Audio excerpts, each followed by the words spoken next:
찬 기운이 낡은 문틈으로 스며들지 못하도록 밤새 꽁꽁 닫아둔 방문 덕에 방 안 공기는 미지근하게 데워져 있었죠. 저는 꼭두 새벽부터 눈이 떠져 한참을 천장만 바라보며 뒤척였습니다. 창호지 너머는 아직 한밤중인 듯 짙은 남색이었지만 제 마음만큼은 벌써 먼동이 트는 하늘처럼 기대감으로 환하게 부풀어 오르고 있었어요. 오늘은 1년에 몇 번 볼까 말까 한 제 귀한 아들 준호네 집에 가는 날이거든요. 기차를 타고 또 버스를 갈아타야 하는 꼬박 5시간의 여정. 누군가는 그 먼 길을 어떻게 가느냐고 혀를 내두르지만 자식과 금쪽 같은 손주를 보러 가는 길에 그 정도 시간이 대수겠어요. 오히려 가는 내내 그리운 얼굴들을 떠올리며 설레는 마음을 오롯이 품을 수 있으니 저 같은 늙은이에게 이보다 더 큰 행복이 또 있을까 싶어요. 아이고 삭신이야. 삐걱거리는 몸을 일으켜 세우자마자 부엌으로 향했습니다. 어젯밤 자기 전 미리 물에 담가 부드럽게 불려둔 쌀을 조심스럽게 씻어 밥솥에 안치고 가장 먼저 아들이 세상에서 제일 좋아하는 시래기국을 끓이기 시작했습니다. 작년 가을 볕 좋은 날 정성껏 말려두었던 시래기를 푹 삶아 된장을 풀고 고소한 들깨가루를 듬뿍 넣어 끓이는 구수한 냄새가 부엌을 가득 채우기 시작했어요. 그 냄새를 맡으니 벌써부터 아들이 뜨끈한 국물에 밥을 푹푹 말아 어머니, 역시 이 맛이에요. 하며 한 그릇을 뚝딱 비워낼 모습이 눈앞에 어른거려 저도 모르게 흐뭇한 미소가 지어졌습니다. 우리 아들, 이거면 밥 2그릇은 거뜬하지, 혼잣말을 하며 국이 뭉근하게 끓도록 약한 불에 올려두고 다음으로는 며느리 지은이를 위한 반찬을 준비하기 시작했죠.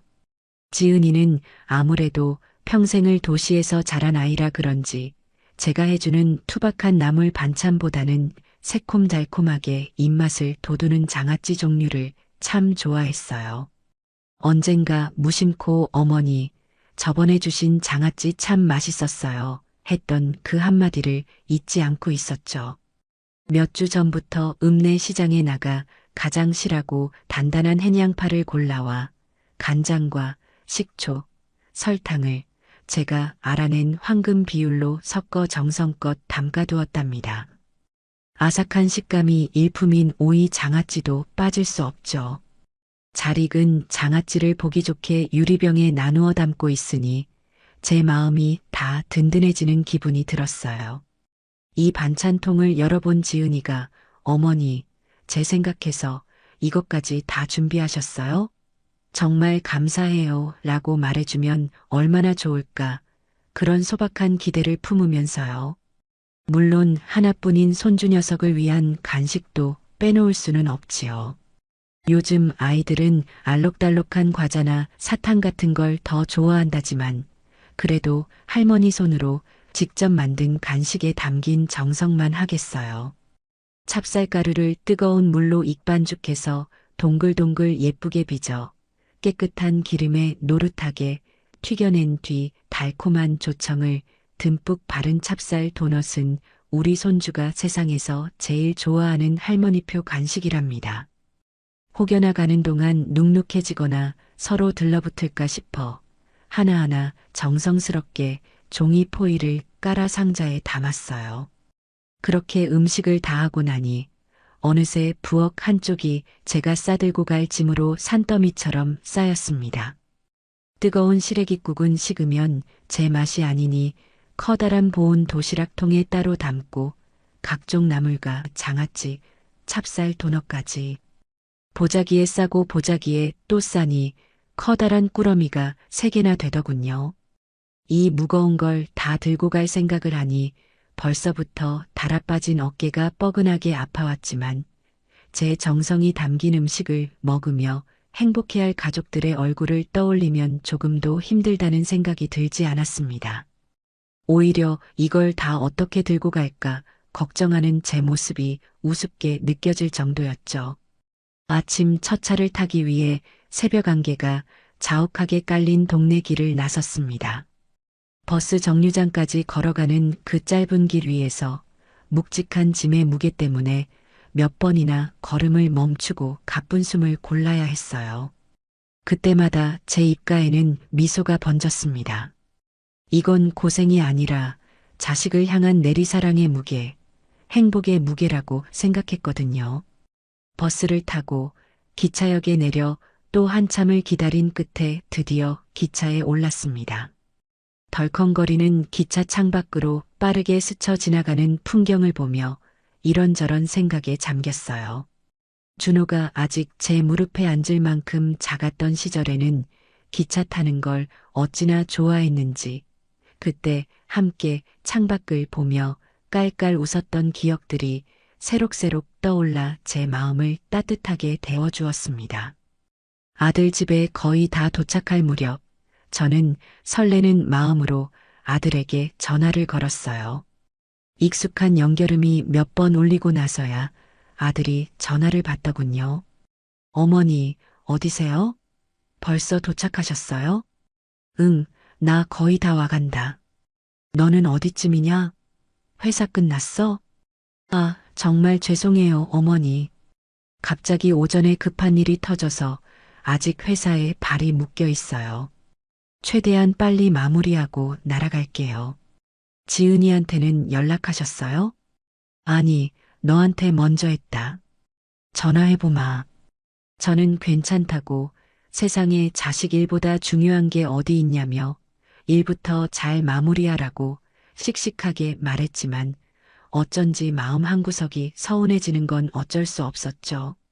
그래도 바쁜 아들을 이해 못할 제가 아니에요. 곧장 며느리에게 전화를 걸었습니다. 이번에는 신호가 꽤 오래도록 울렸어요. 받지 않으려나 싶은 생각이 들 때쯤 뚝 끊기는 소리와 함께 잠이 한가득 묻어나는 목소리가 들려왔습니다. 여보세요. 아가 나다. 시험이다. 아, 어머니. 오셨어요? 어디쯤이세요? 응. 이제 너희 아파트 단지 앞 정류장에 내렸어. 금방 올라갈게. 아, 네. 알겠습니다. 짧은 통화를 마치고 나니 어쩐지 기분이 이상했어요. 자다 깬 목소리라 그런 건지, 원래 목소리 톤이 그런 건지, 반가운 기색이라고는 눈곱만큼도 느껴지지 않았거든요. 피곤한가 보지. 어린애 키우고 살림하느라 밤낮으로 힘들겠지. 저는 애써 그렇게 좋은 쪽으로 생각하며 무거운 짐을 다시 한번 고쳐들고 아들 내외가 사는 으리으리한 아파트 현관으로 들어섰습니다. 엘리베이터를 타고 익숙한 층수 버튼을 누르는데 심장이 이유 없이 쿵쾅거리며 두근거렸어요. 딩동, 초인종을 누르자 잠시 후에 철컥 하는 소리와 함께 문이 열렸습니다.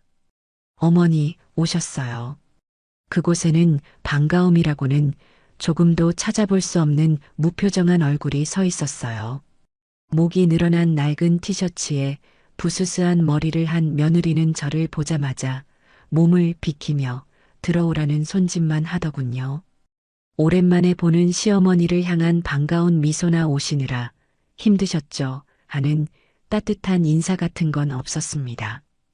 집 안으로 들어서는 순간 제 코를 찌른 건 구수한 된장찌개 냄새가 아니라 식어서 기름이 밴 피자 냄새와 정체 모를 시큼한 소스 냄새였죠. 거실 한가운데에는 다 먹고 난 배달 음식 상자들이 아무렇게나 널브러져 있었고 며느리는 소파에 비스듬히 누워 제가 들어오든 말든 스마트폰만 들여다보기 시작했습니다. 5시간 동안 품어왔던 설렘과 제 양손에 들려있던 행복의 무게는 그 아파트의 현관문을 넘어서는 순간 와르르 무너져 내리는 것만 같은 기분이었습니다. 땀으로 축축해진 손을 바지에 쓱 문지르고 저는 끙 소리를 내며 들고 온 짐들을 부엌 식탁 위에 내려놓았습니다. 쿵 하는 묵직한 소리와 함께 제 무거웠던 마음도 함께 바닥으로 쿵 하고 내려앉는 것 같았어요. 며느리는 소파에 누운 채로 고개만 까딱 돌려 부엌 쪽을 흘깃 쳐다볼 뿐 자리에서 일어날 생각조차 하지 않더군요. 제가 어떤 마음으로 이 깜깜한 새벽부터 일어나 음식을 준비하고 그 멀고 먼 길을 달려왔는지 조금이라도 헤아릴 줄 아는 사람이라면 결코 저럴 수는 없는 법이죠. 어머니 오시느라 힘드셨죠. 짐 이리 주세요. 어머나, 이걸 다 어떻게 싸우셨어요? 시장하실 텐데 얼른 뭐라도 챙겨드릴게요. 그런 따뜻한 말 한마디를 기대했던 제가 참으로 어리석었던 걸까요? 며느리는 스마트폰 화면에서 눈을 떼지 않은 채 세상 만사 귀찮다는 듯한 목소리로 말했어요. 거기 그냥 두세요. 제가 이따가 치울게요. 그 말이 어찌나 서슬 퍼런 칼날처럼 들리는지 온몸에 소름이 오소소 돋는 기분이었습니다. 새벽부터 서둘러 오느라 아침 식사는커녕 물 한 모금 마신 게 전부였던 터라 긴장이 풀리자 갑자기 시장기가 확 돌았어요. 늙은이의 염치고 뭐고 배가 고프니 어쩔 수가 없었죠. 제가 먼저 물어볼 수밖에 없었습니다. 아가, 혹시 밥 남은 것 좀 있니? 내가 아침을 걸러서 그런지 배가 너무 고파서 말이다. 제 말에 며느리는 그제야 고개를 들더군요. 하지만 그 표정에는 걱정이나 미안함이 아닌 노골적인 귀찮음이 가득 서려 있었어요. 아, 저희는 방금 피자 시켜 먹어서요. 아마 밥솥에 밥이 없을 텐데. 그렇게 말하며 밥솥이 있는 쪽으로는 눈길 한번 주지 않았습니다. 밥이 있는지 없는지 확인해 볼 생각조차 하지 않는 그 모습에 저는 정말이지 할 말을 잃고 말았습니다. 시어머니가 5시간이나 걸려 굶주린 채로 왔는데 밥 한 끼는커녕 밥이 있는지 없는지 손가락 하나 까딱하기 싫어하는 그 모습에 서운함을 넘어 처절하고 비참한 심정이 들었습니다. 이게 요즘 세상의 며느리라는 것인가 아니면 내 며느리만 유독 저렇게 정이 없는 것인가 머릿속이 실타래처럼 복잡하게 엉켜왔죠. 손주라도 봐야겠다는 생각에 아이방 문을 조심스럽게 열었습니다. 어느새 훌쩍 자라 제 키만 한 손주 녀석은 커다란 헤드셋을 끼고 컴퓨터 앞에 앉아 정신없이 무언가를 두드리고 있었어요. 화면에서는 알아들을 수 없는 외계어와 함께 요란한 총소리가 흘러나오고 있었죠. 할머니가 온 줄도 모르고 게임에 푹 빠져 있는 모습이었습니다. 제가 등 뒤에 한참을 서 있었는데도 녀석은 전혀 알아채지 못하더군요. 제가 헛기침을 하고 나서야 화들짝 놀라며 뒤를 돌아봤습니다. 할머니 오셨어요? 헤드셋을 한쪽만 대충 벗으며 건성으로 묻는 손주의 모습에 또 한 번 가슴이 철렁 내려앉았어요. 그때 거실에서 며느리의 날카로운 목소리가 들려왔습니다. 준수야, 할머니 오셨잖아. 제대로 일어나서 인사드려야지. 그 꾸짖음에 손주는 마지못해 자리에서 일어나 제게 허리를 꾸벅 숙여 인사를 했어요. 안녕하세요. 그게 끝이었습니다. 아이는 곧바로 자리에 앉아 다시 게임 속 세상으로 들어가 버렸죠. 저는 멋쩍게 웃으며 손주 주려고 밤새 만든 찹쌀 도넛 상자를 내밀었습니다. 우리 강아지 이거 먹으면서 해. 아, 네. 고맙습니다. 그냥 거기 책상 위에 두세요. 녀석은 상자를 받지도 않고 눈길 한 번 주지 않은 채로 말했어요. 달콤한 조청 냄새가 방 안에 퍼졌지만 손주의 마음을 끌지는 못했습니다. 그 상자가 유난히 무겁고 처량하게 느껴지는 순간이었어요. 결국 저는 아무도 없는 부엌으로 가 찬장에 있던 유리컵을 꺼내 냉수 한 잔을 따라 마시는 것으로 허기를 달랬습니다. 차가운 물이 텅 빈 속으로 흘러들어가자 위장이 아릿하게 쓰려왔어요. 거실 소파에 누워 뭐가 그리 재미있는지 스마트폰을 보며 키득거리는 며느리의 웃음소리가 어찌나 얄밉게 들리는지 당장이라도 그 앞에 음식 꾸러미들을 집어던지며 소리치고 싶은 심정이었습니다.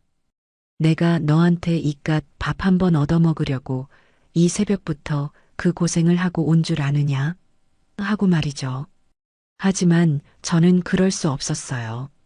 그랬다가는 아들 얼굴에 먹칠하는 것이고 속 좁고 유난 떠는 시어머니 취급만 받을 게 뻔했으니까요. 그렇게 어색한 침묵 속에서 얼마나 시간이 흘렀을까 현관문 비밀번호 누르는 소리가 경쾌하게 들리고 드디어 아들이 들어왔습니다. 저를 보자마자 피곤에 절어있던 아들의 얼굴이 환해지더군요. 어머니, 언제 오셨어요? 아이고, 연락이라도 주시지. 그럼 마중 나갔을 텐데. 아까 너랑 통화했잖냐. 됐다. 일하는 사람이 뭘. 아, 맞다. 제가 요즘 정신이 없어서.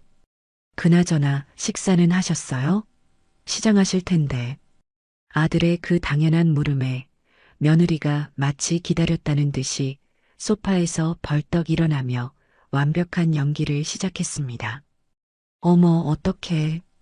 여보, 내가 어머니 식사 챙겨드린다는 걸 깜빡했네. 어머니, 정말 죄송해요. 제가 정신이 없어서 지금 얼른 맛있는 걸로 차려드릴까요? 그 뻔뻔하고 능청스러운 모습에 기가 막혀서 말이 나오지 않았어요.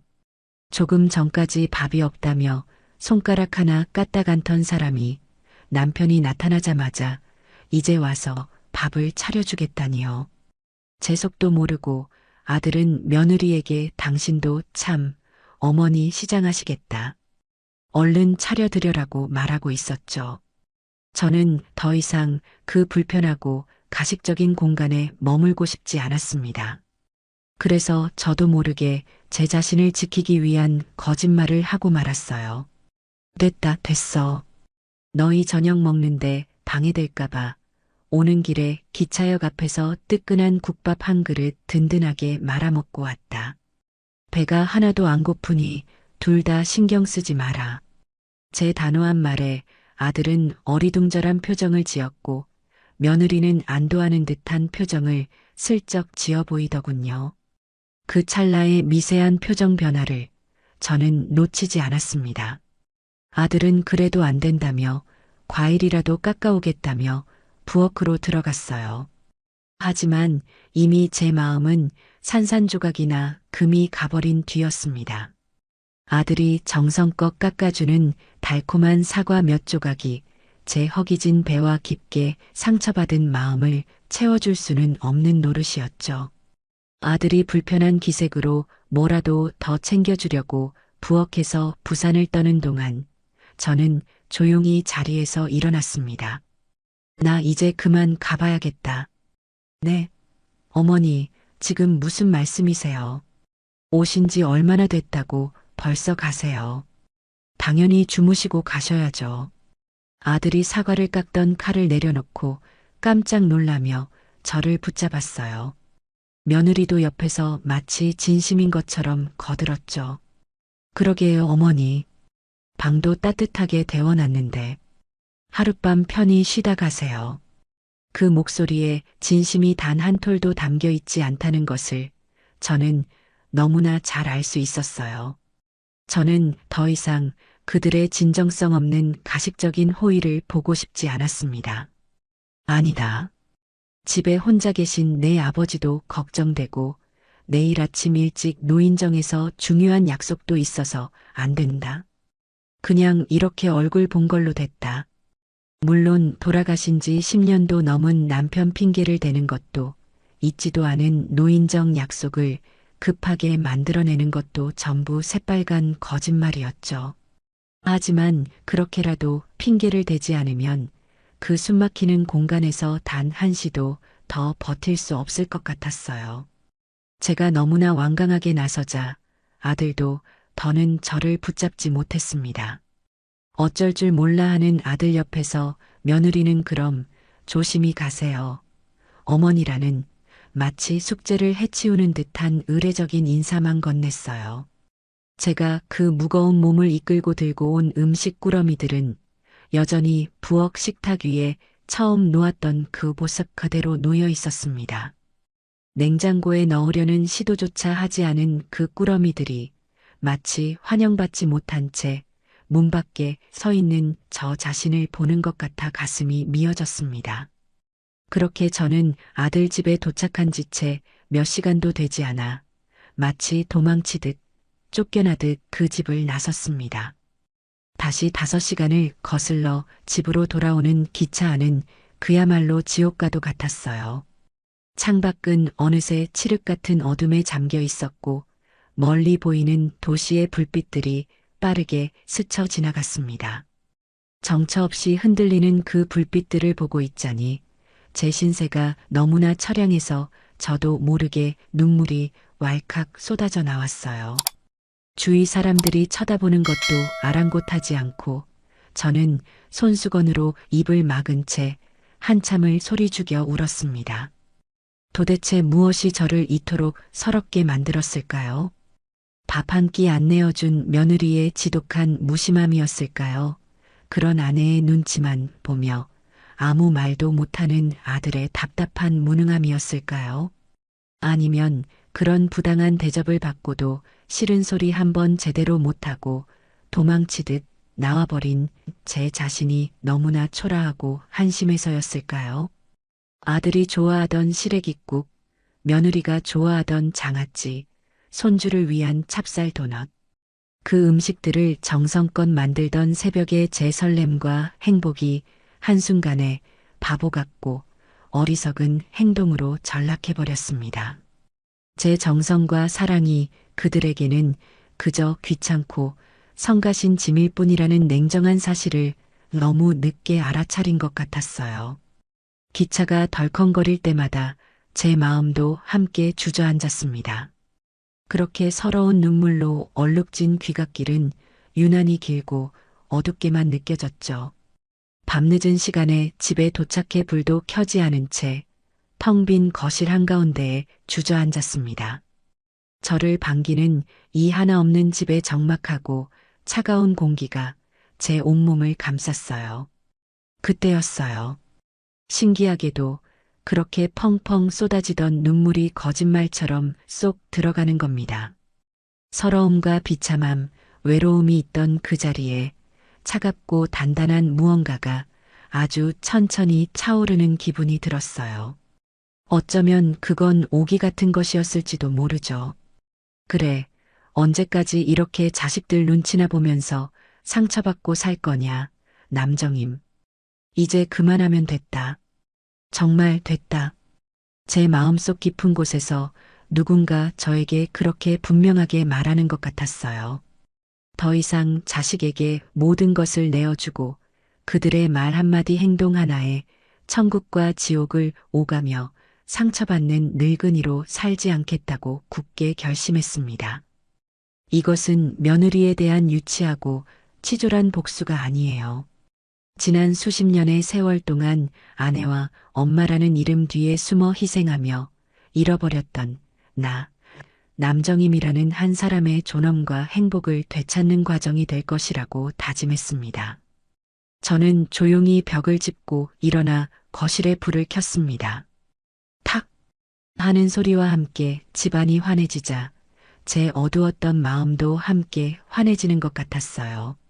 제 인생의 두 번째 막이 바로 그 순간에 조용히 그러나 아주 힘차게 시작되고 있었습니다. 다음 날 아침 저는 평생 살아온 제 삶의 방식과는 전혀 다른 하루를 시작했습니다. 늘 그랬듯 새벽에 일어나 동네 시장으로 향하는 대신 읍내에서 가장 큰 백화점으로 향하는 버스에 몸을 실었어요. 평생 자식들 옷, 남편 옷만 사입혔지 저를 위해 백화점에서 무언가를 사본 기억은 정말 손에 꼽을 정도였죠. 막상 번쩍이는 백화점에 들어서니 화려한 옷들과 향수 냄새, 그리고 저를 스쳐 지나가는 젊은 사람들 틈에서 제가 괜히 주눅이 들고 작아지는 기분이 들더군요. 하지만 어젯밤에 굳은 결심을 되새기며 저는 움츠러든 어깨를 펴고 당당하게 부인복 매장 안으로 들어갔습니다. 손님, 어서 오세요. 어떤 스타일 찾으세요? 단정한 유니폼을 입은 젊은 직원이 상냥하게 말을 걸어왔어요. 저는 잠시 망설이다가 이렇게 말했습니다. 내 나이에 어울리는 칙칙한 옷 말고요.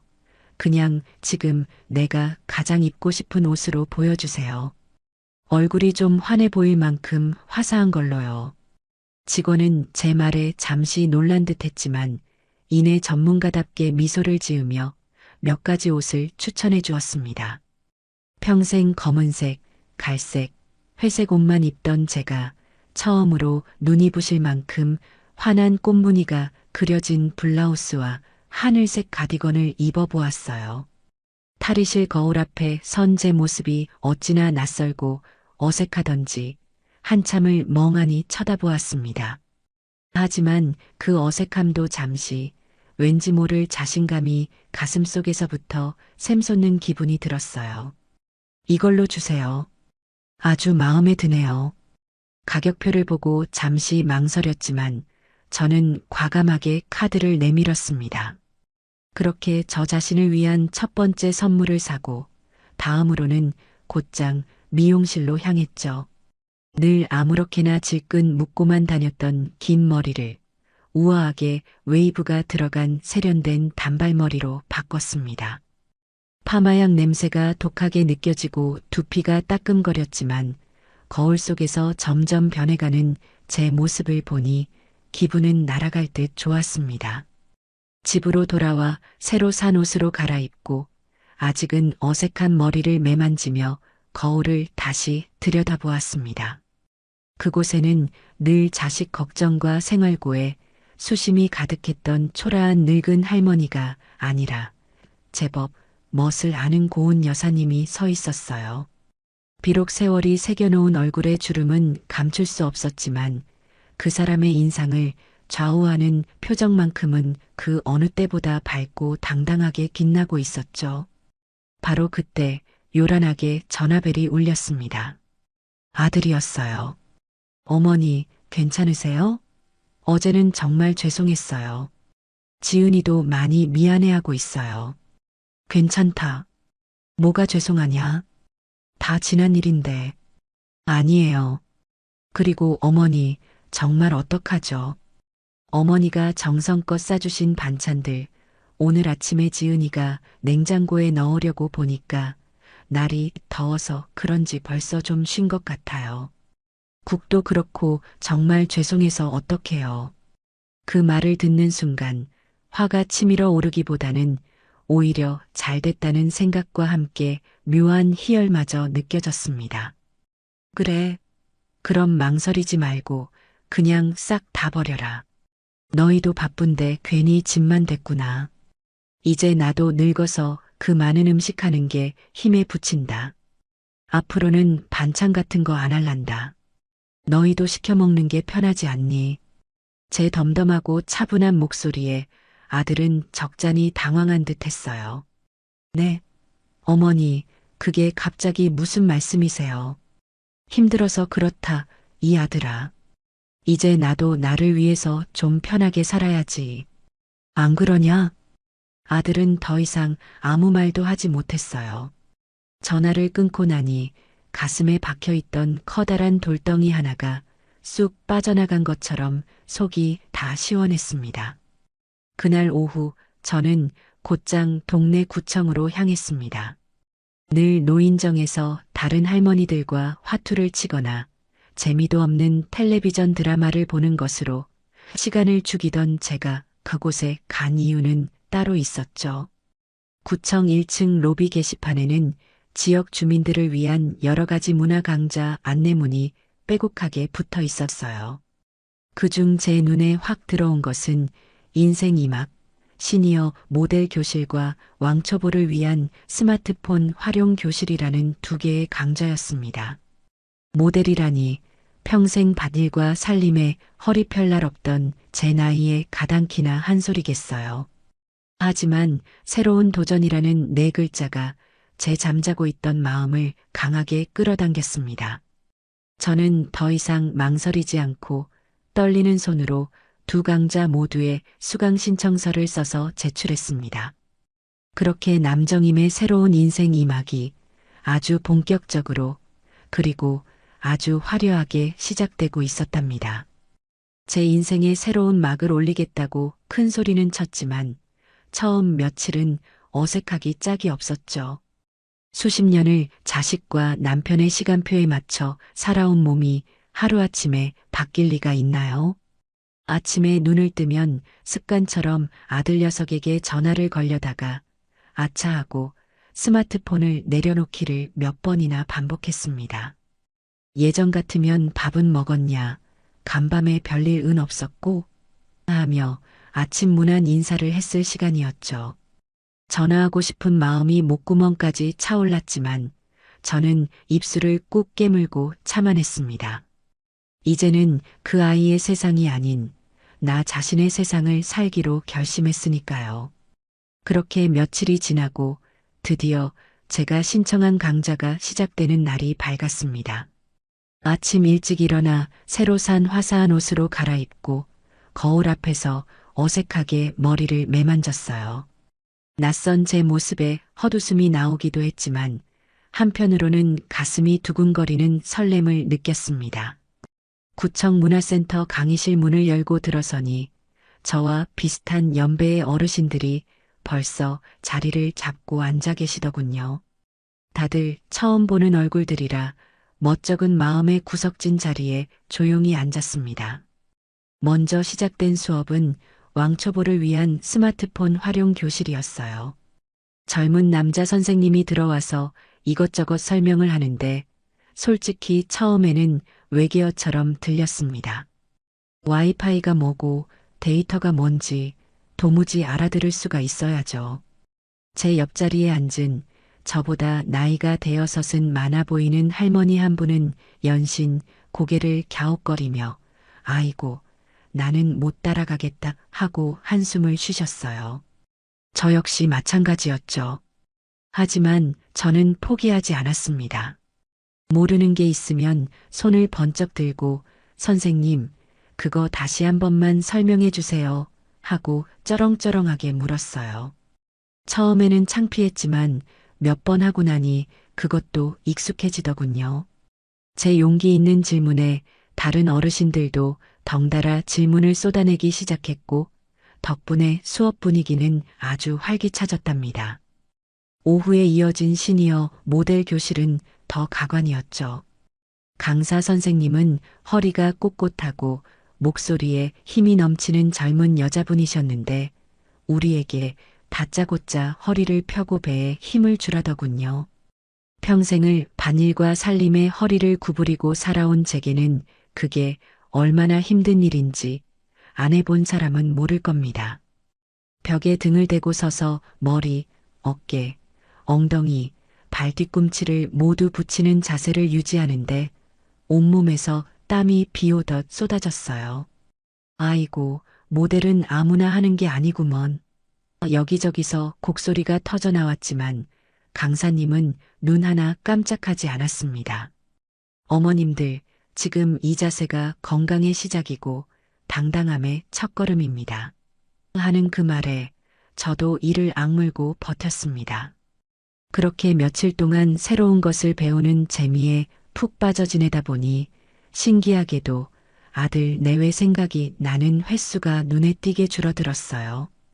예전 같으면 일주일에 서너 번은 제가 먼저 전화를 걸어 안부를 묻고 주말에는 반찬이라도 해서 보내줘야 하나 내내 자식 걱정을 붙들고 살았을 텐데요. 이제 제 머릿속은 온통 어떻게 하면 사진을 잘 찍을까, 어떻게 하면 구부정한 허리를 꼿꼿하게 펼 수 있을까 하는 새로운 고민들로 가득 찼습니다. 물론 아들에게서 전화가 온 적도 있었죠. 첫 수업을 마치고 집으로 돌아오던 날이었어요. 어머니, 잘 지내시죠? 웬일로 며칠 동안 전화가 없으셔서요. 아들의 목소리에는 서운함보다는 의아함이 더 많이 묻어 있었어요. 저는 아무렇지 않다는 듯 오히려 경쾌한 목소리로 대답했죠. 나야 잘 지내지. 이제 바빠서 전화할 시간도 없다. 예. 네. 바쁘시다니요? 무슨 일 있으세요? 나 이제 공부 시작했다. 오전에 스마트폰 배우고 오후에는 모델 수업 듣고 아주 하루가 어떻게 가는지 모르겠구나. 지금도 수업 끝나고 집에 가는 길이다. 바쁘니까 이만 끊자. 아들은 뭔가 더 말하려는 듯 했지만 저는 매정하게 전화를 끊어버렸습니다. 그 순간 어찌나 통쾌하던지요. 며느리 김지은은 제 연락이 없자 오히려 속이 다 시원했을 겁니다. 남편에게 어머니 잘 지내시나 보네. 연락 없는 거 보니 친구분들이랑 재미있게 노시나 봐 라며 대수롭지 않게, 아니 오히려 반기는 투로 말했을 게 셔하죠. 시어머니의 간섭이 사라진 그 고요함을 마음껏 즐기고 있었을 겁니다. 저에게는 새로운 친구들이 생겼습니다. 특히 모델 교실에서 만난 경자 씨와 숙자 씨는 저와 마음이 잘 맞았어요. 경자 씨는 남편과 사별하고 자식들을 다 출가시킨 뒤 홀로 지내는 분이었고, 숙자 씨는 자식 내외를 살뜰히 챙겨줬건만 결국에는 서운한 소리만 듣고 마음의 문을 닫아버린 사연이 저와 비슷했죠. 우리는 쉬는 시간마다 모여 앉아 서로의 이야기에 귀를 기울이고 등을 토닥여주며 금세 친해졌습니다. 정임 언니, 우리 오늘 수업 끝나고 맛있는 거나 먹으러 갈까? 내가 기가 막힌 칼국수 집을 아는데. 숙자 씨의 제안에 우리는 약속이나 한 듯 고개를 끄덕였습니다. 그날 우리는 뜨끈한 칼국수에 파전까지 시켜놓고 막걸리를 한 사발씩 나눠 마시며 그동안 쌓아두었던 이야기 돛다리를 풀어놓았어요. 자식들에게 받은 서러움, 홀로 된 외로움, 그리고 새로운 도전에 대한 설렘까지 비슷한 아픔을 가진 사람들끼리 나누는 대화는 그 어떤 약보다도 더 큰 위로가 되었습니다. 제 삶에 새로운 활기가 돌기 시작하자 아들 내외의 빈자리는 더 이상 아프게 느껴지지 않았습니다. 아들 박준호는 하루가 다르게 야위어 갔습니다. 매일같이 이어지는 배달 음식과 편의점 도시락, 인스턴트 라면의 향연에 몸과 마음이 모두 지쳐가고 있었죠. 아내 김지은은 요리에 소질도 없을 뿐더러 관심조차 없었습니다. 그녀에게 부엌은 그저 배달 온 음식을 그릇에 옮겨 담거나 다 먹은 용기를 버리기 위해 잠시 들르는 공간일 뿐이었어요. 거실에는 언제나 다 먹고 난 플라스틱 용기와 기름 냄새가 진동했고 음식물 쓰레기통은 늘 넘치기 일쑤였습니다. 따뜻한 집밥을 먹어본 기억이 언제인지 아득하게 느껴질 정도였죠. 그러던 어느 날 저녁, 준호는 또다시 차갑게 식은 족발을 씹으며 문득 어린 시절을 떠올렸습니다. 학교를 마치고 집에 돌아오면 부엌에서 풍겨오던 구수한 된장찌개 냄새, 시험을 망쳐 속상해하는 아들을 위해 어머니가 뚝딱 만들어주시던 달콤 짭짤한 떡볶이. 그 음식들은 단순히 배를 채우는 음식이 아니었어요. 어머니의 사랑과 정성이 담긴 세상에서 가장 따뜻한 위로였습니다. 문득 얼마 전 외면했던 어머니의 반찬들이 사무치게 그리워졌습니다. 시래기국, 양파 장아찌, 아삭한 오이지. 그 맛깔스러운 반찬 하나만 있어도 밥 2공기는 거뜬히 비울 수 있을 텐데. 지은아, 우리 내일은 뭐라도 좀 해 먹을까? 매일 시켜 먹는 것도 이제 질린다. 준호의 말에 지은은 스마트폰에서 눈을 떼지 않은 채 건성으로 대답했습니다. 해먹긴 뭘 해먹어. 당신이나 나나 요리할 시간 없잖아. 그냥 시켜 먹는 게 제일 편해. 그래도 그렇지. 이건 좀 아니지 않아?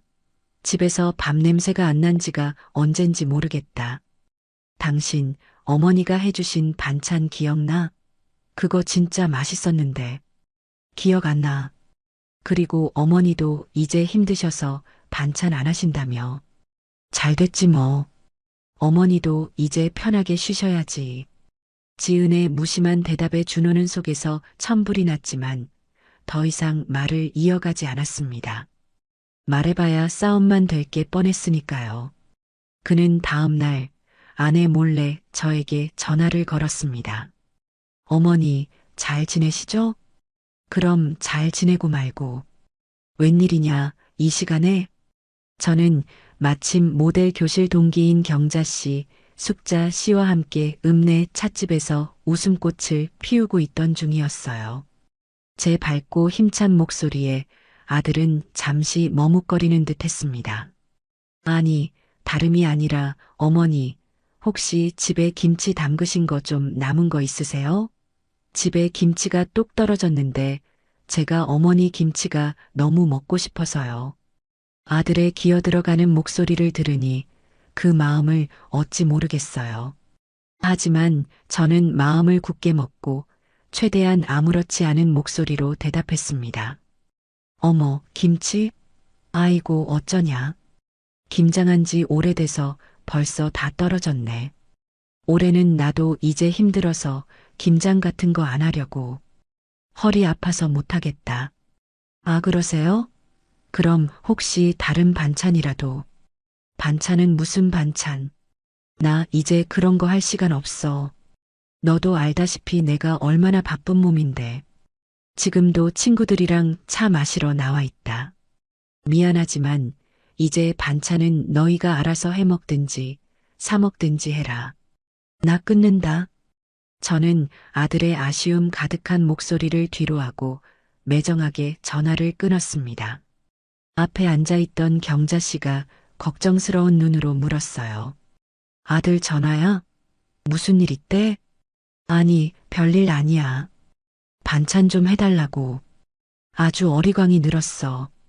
제가 퉁명스럽게 말하자 숙자 씨가 자기 일처럼 화를 내주었습니다.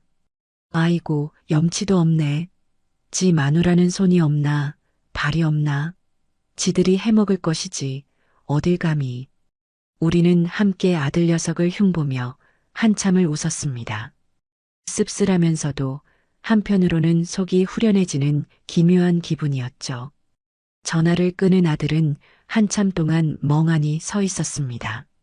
어머니가 그렇게 단칼에 그것도 즐거운 목소리로 자신의 부탁을 거절할 것이라고는 상상도 못했기 때문이죠. 늘 자신의 말 한마디에 모든 것을 내어주던 어머니였는데 그는 큰 충격과 함께 서운함을 느꼈지만 한편으로는 즐겁게 지내시는 것 같은 어머니의 모습에 차마 더 떼를 쓰지는 못했습니다. 그날 저녁 그는 아내에게 풀 죽은 목소리로 말했어요. 엄마, 이제 진짜로 반찬 안 하신대. 김치도 다 떨어졌대. 아내는 여전히 대수롭지 않다는 듯 말했습니다. 거봐, 내가 뭘 했어. 잘 됐네. 어머니도 이제 당신 인생 즐기셔야지. 우리는 우리끼리 알아서 잘 살면 돼. 요즘 반찬 가게 얼마나 잘 나오는데 걱정 마. 아내의 그 말은 불난 아들의 마음에 기름을 붓는 격이었습니다. 그는 그날 밤 잠든 아내를 보며 깊은 한숨을 내쉬었습니다. 우리가 정말 잘 살고 있는 게 맞는 걸까? 엎친 데 덮친 격이라는 말이 있죠. 며느리 김지은의 삶에 정확히 그 말이 들어맞는 시기가 찾아왔습니다. 회사에서 사활을 걸고 추진하던 중요한 프로젝트의 책임자를 맡게 되면서 그녀는 눈코 뜰 새 없이 바쁜 나날을 보내게 되었어요. 매일같이 이어지는 야근과 주말 근무, 그리고 상사의 압박에 스트레스는 극에 달했죠. 신경이 곤두서니 사소한 일에도 짜증이 솟구쳤고 잠을 자도 잔 것 같지 않은 찝찝한 피로감이 계속되었습니다. 그런데 설상가상으로 멀리 지방에 계신 친정어머니가 욕실에서 미끄러져 허리를 크게 다치셨다는 연락을 받게 된 겁니다. 당장 수술을 해야 할 정도는 아니었지만 한동안은 꼼짝없이 누워만 있어야 한다는 진단이었어요. 지은은 하늘이 무너지는 것 같았습니다. 당장이라도 달려가고 싶었지만 회사 일 때문에 도저히 자리를 비울 수가 없는 상황이었죠. 주말에 겨우 시간을 내어 내려가 보니 어머니의 상태는 생각보다 심각했습니다. 혼자서는 거동조차 힘든 어머니를 보니 눈물이 핑 돌았어요. 회사 일과 병원 일을 병행하려니 몸이 두 개라도 모자랄 지경이었습니다. 가장 큰 문제는 아이였어요. 남편 준호도 야근이 잦아 아이를 돌볼 시간이 턱없이 부족했죠. 아이는 매일 저녁 늦게까지 학원을 전전하거나 집에 혼자 남아 컵라면으로 끼니를 때우고 있었습니다. 지은은 발을 동동 구르며 주변 친구들에게 SOS를 쳤지만 다들 각자의 사정이 여의치 않았습니다. 미안하다, 지은아. 나도 요즘 회사 일이 너무 바빠서. 어떡하니? 우리 애도 시험 기간이라 내가 봐줘야 해서. 돌아오는 대답은 모두 똑같았죠. 그 누구에게도 선뜻 도움을 청할 수 없는 빡빡한 현실에 지은은 깊은 무력감을 느꼈습니다. 그날 밤 녹초가 되어 돌아온 지은에게 남편 준호가 조심스럽게 말을 꺼냈습니다. 여보, 당신 너무 힘들어 보여. 안 되겠다. 어머니께 한번 부탁드려볼까? 준수 좀 며칠만 봐달라고. 그 말을 듣는 순간 지은의 얼굴은 딱딱하게 굳어졌습니다. 그건 안 돼. 왜 안 돼? 어머니 요즘 시간 많으시잖아. 손주인데 당연히 봐주시지. 싫어. 내가 왜 어머니한테 그런 부탁을 해야 하는데? 당신은 자존심도 없어? 지은은 자기도 모르게 날카로운 말을 내뱉었습니다. 준호는 그런 아내를 이해할 수 없다는 듯 답답해했죠. 자존심이 무슨 상관이야. 지금 우리가 죽게 생겼는데 당신 혼자 끙끙 앓지 말고 제발. 됐어. 내가 알아서 할게. 지은이 소리를 빽 지르자 준호도 더 이상 말을 잇지 못했습니다. 지은은 방으로 들어가 문을 쾅 닫아버렸어요. 침대에 엎드려 소리 죽여 우는데 얼마 전 시어머니에게 했던 자신의 행동이 부메랑처럼 날아와 뒤통수를 후려치는 것 같았습니다. 5시간을 달려온 시어머니에게 밥 한 끼 차려주지 않고 문전박대하듯 내쫓았던 그날의 기억. 그 기억이 발목을 붙잡고 놓아주질 않았어요. 차마 무슨 낯으로 도움을 청할 수 있을까? 자신의 오만함과 이기심이 이렇게 큰 대가로 돌아올 줄은 꿈에도 몰랐던 겁니다. 제가 한창 며느리 걱정은 까맣게 잊고 새로운 인생의 재미를 붙여갈 무렵이었어요. 스마트폰 활용 교실에서 배운 실력으로 저는 난생 처음으로 SNS라는 것을 시작하게 되었습니다. 젊은 사람들이 많이 한다는 인스타그램이었죠. 처음에는 뭐가 뭔지 하나도 몰라 헤맸지만 수업 시간에 배운 대로 차근차근 따라하니 제법 그럴듯한 계정이 만들어졌어요. 제 첫 게시물은 바로 새로 바꾼 단발머리를 하고 화사한 꽃무늬 블라우스를 입은 제 사진이었습니다. 어색해서 활짝 웃지는 못했지만 그래도 제법 만족스러운 사진이었죠. 어머, 정임 언니. 이거 언니 맞아? 너무 곱다. 경자 씨와 숙자 씨가 제 사진을 보더니 호들갑을 떨었어요. 두 사람은 당장 제 계정을 팔로우하고 좋아요를 눌러주었습니다. 그게 시작이었어요. 저는 시니어 모델 교실 친구들과 단체로 찍은 사진, 새로 배운 레시피로 만든 근사한 요리 사진, 주말에 친구들과 함께 나들이 가서 찍은 풍경 사진 등을 하나씩 올리기 시작했습니다. 사진 밑에는 짧게나마 제 기분을 담은 글도 썼죠. 내 인생의 봄날은 지금부터 좋은 사람들과 함께하는 행복한 시간 같은 글들이었어요. 소문은 생각보다 빠르게 퍼져나갔습니다. 모델 교실 친구들의 자식들이 제 계정을 보게 되고 그게 또 친척들에게 알려지고 결국 아들 부부의 귀에까지 들어간 것은 시간 문제였죠. 어느 날 아들에게서 전화가 왔습니다. 목소리가 무척이나 상기되어 있었어요. 어머니, 인스타그램 시작하셨어요? 저희 사촌 동생이 알려줘서 봤는데 어머니 정말 대단하세요. 별꼴이다. 너도 봤냐? 그거 그냥 심심해서 해본 거야. 아니에요. 사진 속 어머니 모습 너무 멋지고 행복해 보이세요. 아들의 목소리에는 놀라움과 함께 어딘지 모를 쓸쓸함이 묻어 있었어요. 며느리 지은이는 아들 어깨 너머로 제 사진들을 훔쳐보며 무슨 생각을 했을까요? 사진 속의 저는 더 이상 그들이 알던 무기력하고 의존적인 늙은 시어머니가 아니었습니다. 자신의 삶을 주체적으로 꾸려나가며 친구들과 어울려 웃고 떠드는 활기차고 멋진 시녀성이었죠. 아마 지은은 복잡한 감정을 느꼈을 겁니다. 특히 자신의 삶이 위태롭게 흔들리는 지금 하게 행복을 누리는 제 모습이 꽤나 얄밉게 보였을지도 모르죠. 그리고 마침내 제 인생에 또 한 번의 큰 사건이 터졌습니다.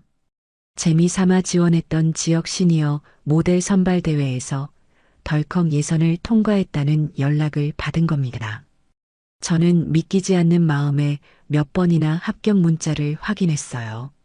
그리고 그 기쁜 소식을 당장 제 SNS에 올렸죠. 저 본선 진출했어요. 응원해주세요.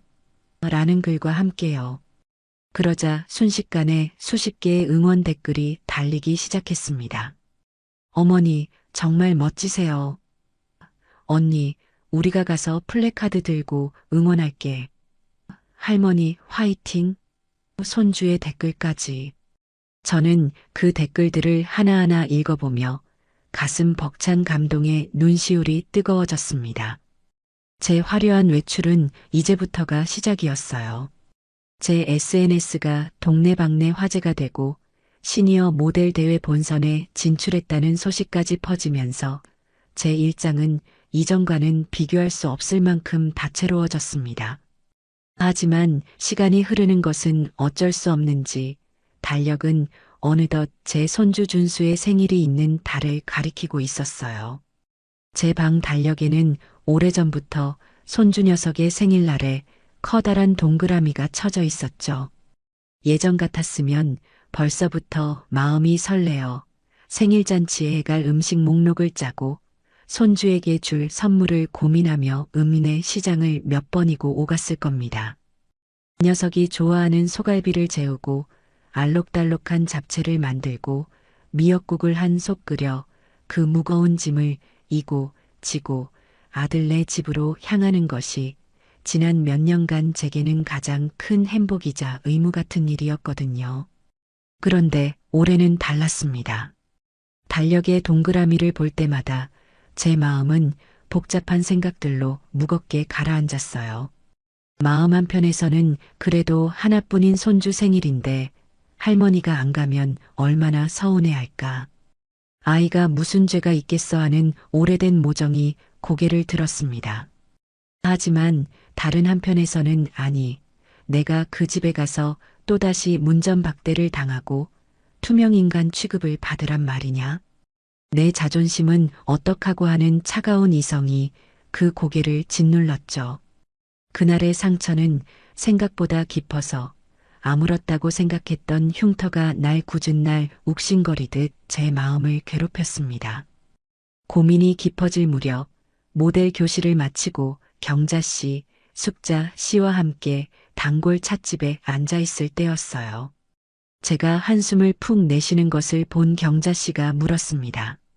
언니, 무슨 안 좋은 일 있어? 아까부터 표정이 영 안 좋네. 곧 있으면 우리 손주 녀석 생일이거든. 가야 하나 말아야 하나 마음이 영 복잡해서 그래. 제 말에 숙자 씨가 자기 일처럼 발끈하며 찻잔을 탁 내려놓았어요. 가긴 어딜까? 언니 정신 차려. 언니가 그 집에서 어떤 대접을 받고 왔는지 벌써 잊었어?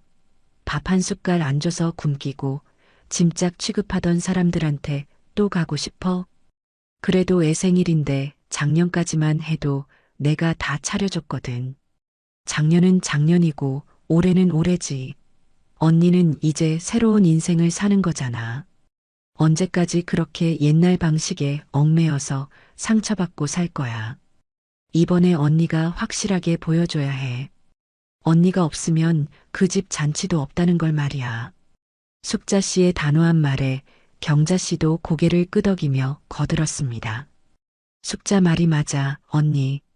그렇다고 애 생일을 그냥 모른 척 하라는 건 아니고, 요즘 젊은 사람들 방식대로 축하해주면 되잖아. 선물 좋은 걸로 하나 골라서 택배로 싹 보내고 전화로 축하한다고 말해주면 되지. 언니가 꼭 몸소 가서 음식 나르고 설거지까지 해줘야 그게 축하하는 건 아니야. 두 사람의 말을 듣고 나니 안개 속처럼 뿌옇던 제 마음이 조금은 맑아지는 기분이었습니다. 그래요, 사랑하는 방식이 꼭 예전과 같을 필요는 없는 거였어요. 나의 존엄을 지키면서도 손주를 향한 마음을 전할 방법은 분명히 있었습니다. 저는 그날 제 인생에서 가장 중요한 결정 중 하나를 내렸습니다. 며칠 후, 저는 난생 처음으로 손주 선물을 사기 위해 백화점 장난감 가게가 아닌 전자제품 매장으로 향했습니다. 스마트폰 교실에서 친해진 젊은 엄마에게 요즘 아이들은 어떤 걸 좋아하는지 미리 물어봐 둔 덕분이었죠. 녀석이 노래를 부르던 최신형 게임기라는 것을 사기 위해서였습니다. 번쩍이는 매장 안에서 어리둥절해하는 제게 젊은 직원이 친절하게 다가와 제품을 설명해 주었어요. 제 손주가 이걸 받고 얼마나 기뻐할까 생각하니 제 마음도 덩달아 즐거워졌습니다. 저는 망설이지 않고 가장 좋은 것으로 골라 계산을 마쳤습니다. 그리고는 백화점 문구 코너에 들러 예쁜 생일 카드도 한 장 샀어요. 집으로 돌아와 식탁에 앉아 카드에 편지를 쓰려니 막상 무슨 말을 써야 할지 막막하더군요. 한참을 고민한 끝에 저는 정성껏 한 글자 한 글자 눌렀었습니다. 사랑하는 우리 준수에게 12번째 생일을 진심으로 축하한다. 할머니가 모델 대회 준비 때문에 너무 바빠서 올해는 직접 보러 가지 못하게 됐구나. 정말 미안하다. 대신 우리 준수가 제일 갖고 싶어 하던 선물을 보낸다. 이걸로 친구들과 재미있게 놀고 늘 건강하고 씩씩하게 자라야 한다. 할머니가 멀리서도 항상 우리 준수를 응원하고 있다는 것 잊지 마렴. 사랑한다. 편지를 다 쓰고 나니 마음이 한결 가벼워졌습니다. 다음 날 저는 포장된 선물과 현금이 든 봉투를 들고 우체국으로 향했어요. 택배 상자를 붙이는 그 순간 저는 비로소 묵은 감정의 찌꺼기들을 떠나보내고 제 새로운 역할을 받아들일 준비가 되었다는 것을 느꼈습니다. 한편 아들 내외의 집에서는 손주의 생일을 앞두고 미묘한 기류가 흐르고 있었을 겁니다. 특히 며느리 지은이는 회사 일과 친정어머니 병간호 문제로 심신이 지칠 대로 지쳐 있었기에 내심 제 방문을 기대하고 있었을지도 몰라요. 제가 와서 손주 생일상을 차려주고 집안일을 거들어주고 아이를 돌봐주기를 은근히 바라고 있었을 겁니다. 하지만 생일이 코앞으로 다가오도록 제게서는 전화 한 통 없자 그녀는 점점 초조해졌겠죠. 남편 준호는 어머니께 전화 한번 드려볼까? 하고 눈치를 봤지만 지은은 자존심 때문에 됐어. 오시면 오시는 거고 마시면 마는 거지하며 애써 태어난 척 했을 겁니다. 그리고 손주 생일 당일 그들 가족에게 도착한 것은 음식을 바리바리 싸들고 온 제가 아니라 덩그러니 놓인 커다란 택배 상자 하나였습니다. 지은은 현관 앞에 놓인 상자를 보고 크게 실망했을 테죠. 상자를 열어본 준수는 갖고 싶었던 게임기를 보자마자 환호성을 질렀지만 아들 준호와 며느리 지은의 표정은 썩 좋지 않았을 겁니다. 선물과 함께 들어있는 현금 봉투와 제 편지를 읽어본 준호는 아무 말 없이 깊은 한숨만 내쉬었고 지은은 기대가 무너진 것에 대한 실망감과 자신의 처지에 대한 서러움이 뒤섞여 복잡한 심정이 되었을 거예요. 그날 저녁 저는 손주에게서 전화를 받았습니다. 할머니, 선물 정말 정말 고맙습니다. 이거 제가 진짜 갖고 싶었던 거예요.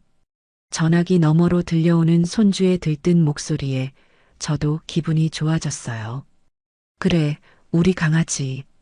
마음에 드니 다행이구나. 생일 축하한다. 네. 근데 할머니, 왜 안 오셨어요? 엄마 아빠가 할머니 기다렸는데. 아이의 순수한 물음에 저는 잠시 가슴이 아팠지만 이내 마음을 다잡고 밝은 목소리로 대답했습니다. 할머니가 며칠 뒤에 시니어 모델 대회 본선에 나가잖니. 지금 그거 준비하느라 너무 바빠서 도저히 갈 수가 없었어. 우리 준수 이해해 줄 수 있지? 할머니가 이번에 상 타면 그 상금으로 우리 준수 더 멋진 거 사줄게. 와, 진짜요? 알겠어요, 할머니. 그럼 저도 할머니 응원할게요. 꼭 1등 하세요. 전화를 끊고 나서 저는 씁쓸하게 웃었습니다. 손주를 보지 못해 서운한 마음도 있었지만 제 인생의 무대 위에서 저 자신이 주인공이 되어가고 있다는 사실에 더 큰 만족감을 느꼈습니다. 손주의 생일 소동이 지나고 얼마 지나지 않아 아들네 집에 또 다른 그림자가 드리워지기 시작했습니다. 몇 년 전 부부가 무리해서 장만한 아파트의 대출 이자가 가파르게 오르기 시작한 겁니다. 아들 준호의 월급만으로는 매달 늘어나는 이자와 아이 교육비, 생활비를 감당하기가 점점 벅차졌어요. 엎친 데 덮친 격으로 며느리 지은이 회사에서 맡았던 프로젝트에 문제가 생겨 예상했던 성과금마저 반토막이 나버렸죠. 부부의 시름은 날이 갈수록 깊어졌습니다. 밤마다 식탁에 마주 앉아 대출이자 고지서를 보며 한숨을 쉬는 날이 늘어갔어요. 저는 그런 사정을 전혀 알지 못한 채 제 삶에만 온전히 집중하고 있었습니다. 모델 대회 준비는 막바지에 접어들었고 스마트폰 교실에서는 배운 것을 활용해 친구들과 함께 맛집 정보를 공유하고 여행 계획을 짜는 재미에 푹 빠져 있었죠.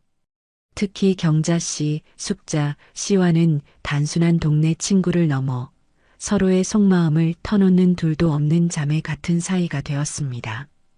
우리는 쌈짓돈을 조금씩 모아 내년 봄에는 난생 처음으로 해외여행을 가보자며 들뜬 마음으로 여행 책자를 뒤적이고 있었습니다. 제 통장에는 그렇게 저의 미래와 행복을 위해 모아둔 돈이 차곡차곡 쌓여가고 있었죠.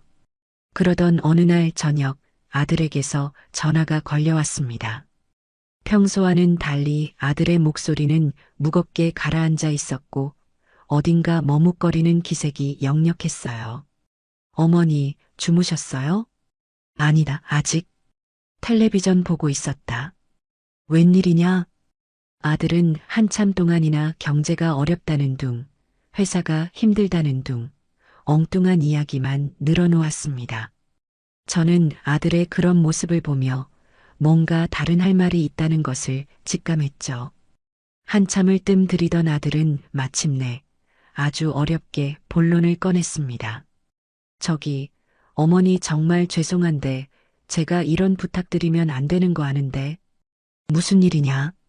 말을 해봐라.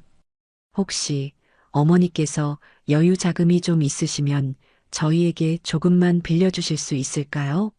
이자가 너무 올라서 당장 다음 달부터 생활이 막막해서 그럽니다. 금방 갚겠습니다. 정말 죄송해요, 어머니. 아들의 목소리는 부끄러움과 절박함으로 심하게 떨리고 있었습니다. 그 목소리를 듣는 순간 제 마음속에서는 수만 가지 감정이 교차했습니다. 당장이라도 얼마나 필요하냐? 내일 아침 바로 붙여주마. 라고 말하고 싶은 모성애가 불쑥 치밀어 올랐어요. 하지만 그와 동시에 밥 한 끼 내주지 않던 며느리의 차가운 얼굴과 저를 투명인간 취급하던 그 집의 냉랭한 공기가 떠올랐습니다. 제 정성과 사랑은 헌신짝처럼 버리더니 이제 와서 돈이 아쉬우니 손을 내미는 아들 내외의 모습에 서운함과 배신감이 동시에 밀려왔죠. 저는 잠시 눈을 감고 심호흡을 했습니다. 그리고 아주 차분하고 그러나 단호한 목소리로 대답했어요. 아들아, 미안하구나. 나도 요즘 돈 쓸 때가 많아서 너희에게 빌려줄 만큼 큰 돈은 없단다. 네. 아, 그러세요. 아들의 목소리에는 실망한 기색이 가득했어요. 저는 담담하게 제 상황을 설명했습니다. 너도 알다시피 나도 이제 내 노후를 준비해야 하지 않겠니? 그리고 친구들하고 내년에 해외여행 가기로 약속해서 그 돈을 따로 모으고 있단다.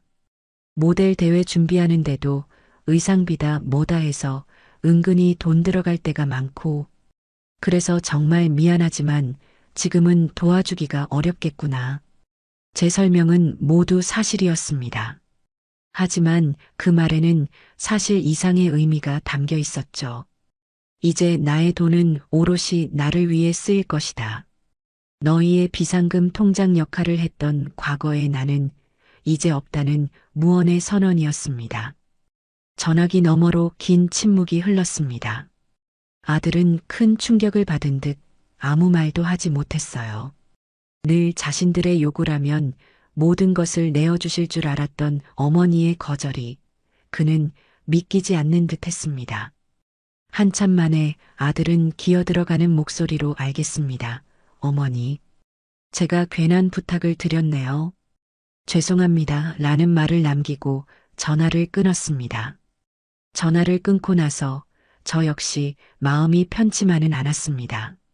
아들의 절박한 목소리가 귓가에 맴돌아 가슴 한구석이 아려왔어요. 하지만 저는 고개를 저었습니다. 이것은 제가 제 자신을 지키기 위해 반드시 겪어야 할 과정이었습니다. 그날 밤 아들 부부는 대판 싸웠을 겁니다. 아내는 남편에게 거봐요. 당신 어머니 이제 우리 완전히 버렸어.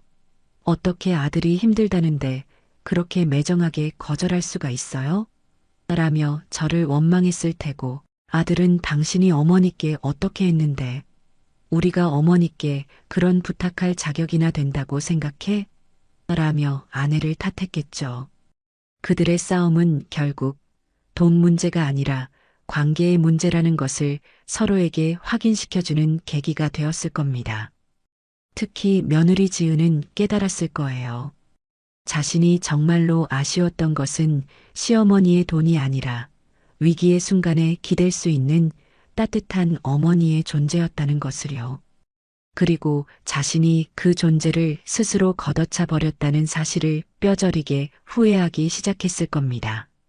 세상사 돌고 돈다는 옛말이 하나도 틀린 게 없더군요. 며느리 지은이 시어머니인 제게 했던 행동들은 얼마 지나지 않아 고스란히 그녀 자신에게로 돌아가기 시작했습니다. 허리를 다치신 친정 어머니의 병세는 좀처럼 나아질 기미를 보이지 않았어요. 퇴원은 했지만 혼자서는 거동이 불편해 24시간 누군가의 돌봄이 필요한 상황이었습니다. 지은은 발등에 불이 떨어진 심정으로 전문 간병인을 구해보려 했지만 비용도 만만치 않을 뿐더러 마음에 쏙 드는 사람을 찾기란 하늘의 별 따기였죠. 결국 그녀는 자신의 연차를 모두 끌어다 쓰며 회사와 친정을 오가는 고된 나날을 보내야만 했습니다. 하루는 지은이 녹초가 된 몸을 이끌고 친정에 들러 어머니의 저녁 식사를 챙겨드리고 있었습니다. 죽을 겨우 몇 숟갈 넘기던 친정 어머니가 힘없는 목소리로 물었어요. 예, 지은아. 너 시어머니는 건강은 하시고? 네. 아, 네, 건강하세요. 그래, 가끔 와서 뭐 반찬 같은 거라도 좀 챙겨주시디? 너 혼자 고생하는 거 보면 마음이 안 좋으시겠다. 친정 어머니의 그 순수한 물음은 날카로운 비수가 되어 지은의 가슴에 깊숙이 박혔습니다. 그녀는 아무 대답도 하지 못하고 얼굴만 붉힌 채 고개를 푹 숙였어요. 차마 제 입으로 내가 시어머니를 쫓아내다시피 해서 이제는 우리 집에 발길도 안 하셔라고 말할 수는 없는 노릇이었죠. 자신이 시어머니에게 베풀지 않았던 그 최소한의 정을 이제는 친정어머니를 통해 간절히 바라게 된 자신의 모순적인 상황에 지은은 깊은 자괴감을 느꼈습니다. 그날 이후 지은은 모든 것을 혼자 감당해야 하는 삶의 무게를 온몸으로 실감하기 시작했습니다. 퇴근 후 텅 빈 집에 돌아와 아이에게 차가운 배달 음식을 데워주는 것이 일상이 되었어요. 어느 날 밤 늦게까지 이어진 야근으로 지쳐 돌아온 그녀는 식탁에 홀로 앉아 퉁퉁 불어터진 컵라면으로 끼니를 때우고 있었습니다. 밍밍하고 자극적인 국물을 억지로 삼키는데 저도 모르게 눈물이 왈칵 쏟아졌어요. 바로 그 순간 그녀는 비로소 깨달았습니다.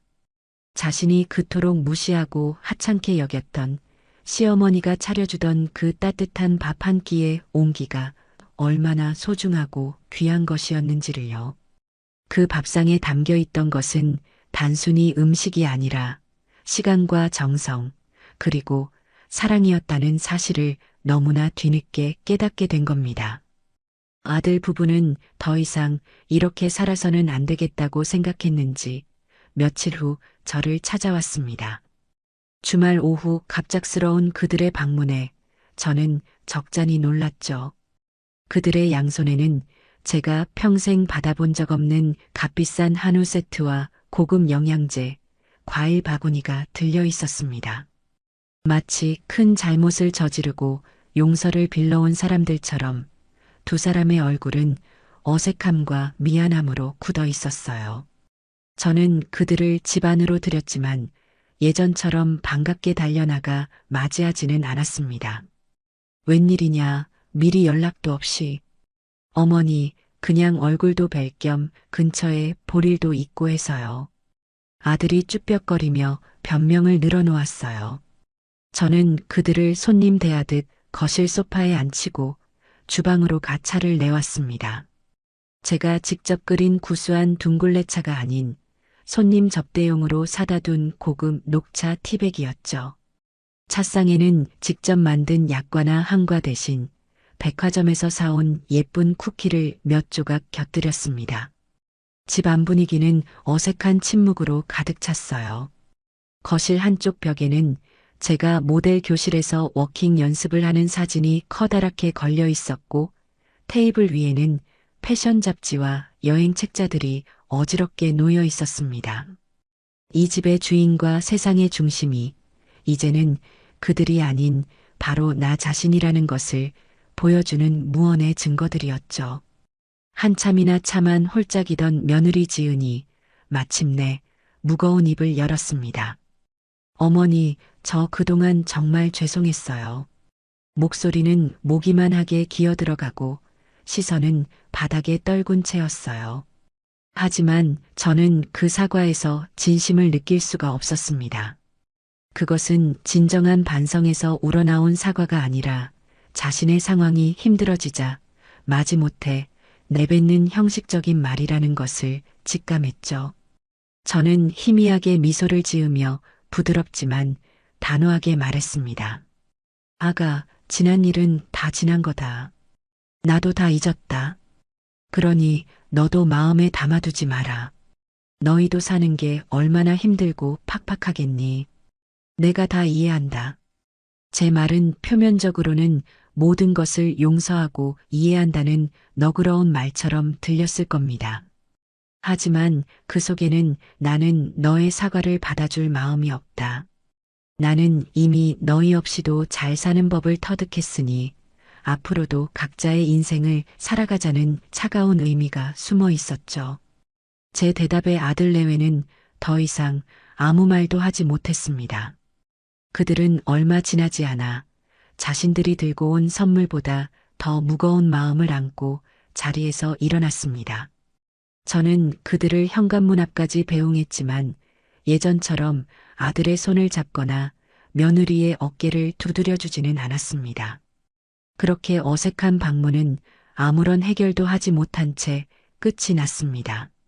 며칠 후, 저는 제 인생에서 아마 가장 슬픈 술주정을 받아내야만 했습니다. 그날 밤, 늦은 시간 갑자기 현관문이 쿵쿵 울리더군요. 이 시간에 찾아올 사람이 없는데 누구일까 싶어 조심스럽게 문을 열었더니 그곳에는 금방이라도 쓰러질 것처럼 비틀거리는 아들 준호가 서 있었습니다. 아들의 몸에서는 역한 술 냄새가 진동했고 넥타이는 비뚤어져 있었으며 얼굴은 눈물과 콧물로 범벅이 되어 있었죠. 저는 너무 놀라 아무 말도 못하고 아들을 부축해 집 안으로 들였습니다. 아들은 거실 소파에 주저앉자마자 어린 아이처럼 목 놓아 울기 시작했습니다. 어머니, 흐흑 어머니, 제가 다 잘못했어요. 준호야, 왜 그러냐? 무슨 일이야? 일단 물부터 한 잔 마시고. 아니에요, 제가 죄인입니다. 제가 천하의 불효자식입니다. 아내와 어머니 사이에서 제가 제대로 처신을 못했어요. 제가 너무 비겁했습니다. 아들은 제 손을 붙잡고 통곡하며 지난 몇 달간 있었던 일들을 두서없이 쏟아내기 시작했습니다. 제가 돌아간 날부터 시작된 아내와의 미묘한 갈등, 저의 변화에 대한 당혹감, 반찬을 부탁했다, 거절당했을 때의 서운함, 그리고 돈 문제로 제게 손을 벌려야만 했던 자신의 비참함까지. 아들은 그 모든 감정의 소용돌이 속에서 자신이 얼마나 어리석고 나약한 아들이자 남편이었는지를 절절하게 고백했습니다. 저는 아무 말 없이 아들의 등을 가만히 쓸어주었습니다. 아들의 울음이 조금 잦아들었을 때 저는 조용히 물었습니다. 그래, 내 마음이 그토록 힘들었구나. 그런데 아가, 지은이는 왜 그렇게까지 해야만 했을까? 나는 그게 아직도 잘 이해가 가지 않는구나. 제 질문에 아들은 고개를 숙인 채 아주 오랫동안 망설였습니다. 그리고는 아주 어렵게 아내의 깊은 상처에 대한 이야기를 꺼내기 시작했어요. 우리가 알던 며느리 김지은이 아닌 김지은이라는 한 여자의 아픈 성장 과정에 대한 이야기였죠. 지은의 부모님, 그러니까 제 사돈댁 어른들은 두 분 모두 교육자 출신으로 아주 엄격하고 냉정한 분들이셨다고 합니다. 그분들에게 자식은 사랑을 주는 대상이라기보다는 잘 만들어내야 하는 일종의 결과물 같은 존재였대요. 지은은 어린 시절부터 단 한 번도 따뜻한 칭찬이나 격려를 받아본 적이 없었다고 합니다. 시험에서 100점을 맞았을 때만 잘했다는 무미건조한 말을 들었고 그 외에는 늘 이것밖에 못하니? 더 노력해야지 같은 채찍질만 당하며 자랐다는군요. 그 집에서 사랑은 언제나 조건부였고 지은은 부모의 기대를 충족시켜야만 자신의 존재 가치를 인정받을 수 있는 아이였습니다. 그런 환경에서 자란 지은은 감정을 표현하거나 자신의 약한 모습을 드러내거나 누군가에게 도움을 청하는 방법을 전혀 배우지 못했던 겁니다. 그녀에게 도움 요청은 곧 자신의 무능함을 인정하는 굴욕적인 행위였던 거죠. 결혼 후 그녀는 완벽한 아내, 완벽한 며느리, 완벽한 엄마가 되어야 한다는 강박에 시달렸습니다. 특히 저처럼 모든 것을 살뜰하게 챙기는 시어머니의 존재는 그녀에게 커다란 존경의 대상인 동시에 넘을 수 없는 벽처럼 느껴졌다고 해요. 제가 베푸는 호의와 정성을 고맙게 받으면서도 한편으로는 나는 왜 저렇게 못할까 하는 자괴감과 열등감에 시달렸다는 겁니다.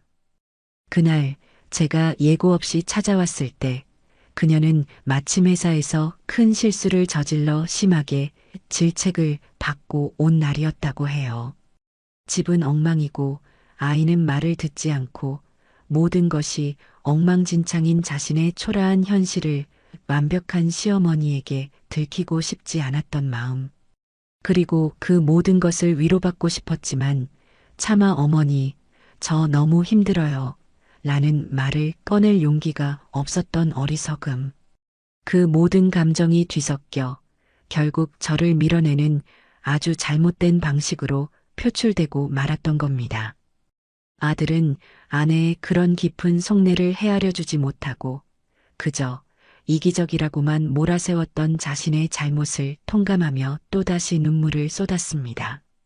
아들의 긴 고백을 듣고 나니 제 마음속에서 들끓던 분노와 서운함이 눈 녹듯 스르르 녹아내리는 기분이었습니다. 그리고 그 자리에는 며느리에 대한 안쓰러움과 연민이 차오르기 시작했어요. 사랑받는 법을 배우지 못해 사랑을 주는 법도 서툴렀던 그 아이의 서툰 삶이 너무나 가엾게 느껴졌습니다. 저는 눈물로 엉망이 된 아들의 얼굴을 닦아주며 말했습니다. 그래, 그런 깊은 사정이 있었구나. 아가도 참 힘들게 살아왔구나. 제 위로에 아들은 고개를 끄덕이며 용서를 구했습니다. 어머니, 죄송해요. 지은이를 용서해 주세요. 저는 아들의 등을 토닥여주며 아주 단호하지만 따뜻한 목소리로 말했습니다. 준호야, 내 아내의 상처가 깊다는 것은 이제 알겠다. 그리고 그 아이가 얼마나 힘들었을지도 이해가 되는구나. 하지만 아들아, 이것 하나만은 분명히 해야 한다. 내 아내의 그 아픈 상처가 이 늙은 시어미에게 무례하게 굴어도 되는 이유가 되지는 않는단다. 제 말에 아들은 고개를 번쩍 들었어요. 이해는 이해고 잘못은 잘못이다. 진정한 용서는 내가 아니라 내 아내가 직접 자신의 잘못을 마주하고 내게 구할 때 이루어지는 거란다. 이제 공은 너희에게 넘어갔다. 저는 아들에게 따뜻한 해장국을 한 그릇 끓여 먹인 뒤 택시를 태워 집으로 돌려보냈습니다. 그날 밤 저는 아주 오랫동안 잠을 이루지 못하고 며느리 지은의 아팠을 어린 시절을 생각하며 뒤척였습니다. 아들이 다녀간 후 며칠 동안 제 마음은 잔잔한 호수에 돌을 던진 것처럼 내내 파문이 일었습니다. 며느리 지은에 대한 분노는 이제 동정과 연민으로 바뀌어 있었지만 그렇다고 섣불리 먼저 다가가고 싶지는 않았어요. 아들의 말처럼 진정한 화해는 그 아이가 스스로 마음의 문을 열고 다가와야만 가능한 것이었으니까요. 저는 그저 제 일상을 묵묵히 살아갔습니다. 시니어 모델 대회가 코앞으로 다가와 매일같이 워킹 연습과 포즈 연습에 매진했죠. 언니 무슨 생각 그렇게 해? 연습에 통 집중을 못하네. 연습실 거울 앞에서 멍하니 서 있는 제게 숙자 씨가 다가와 물었습니다. 저는 그간 있었던 일을 친구들에게 모두 털어놓았어요.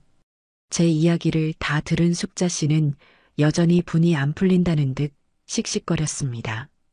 아이고, 딱하기도 하지. 하지만 그렇다고 언니가 먼저 숙이고 들어갈 필요는 없어. 잘못한 사람이 먼저 무릎을 꿇어야지. 하지만 늘 신중한 경자 씨의 생각은 조금 달랐어요. 숙자 말도 맞지만 내 생각은 좀 달라.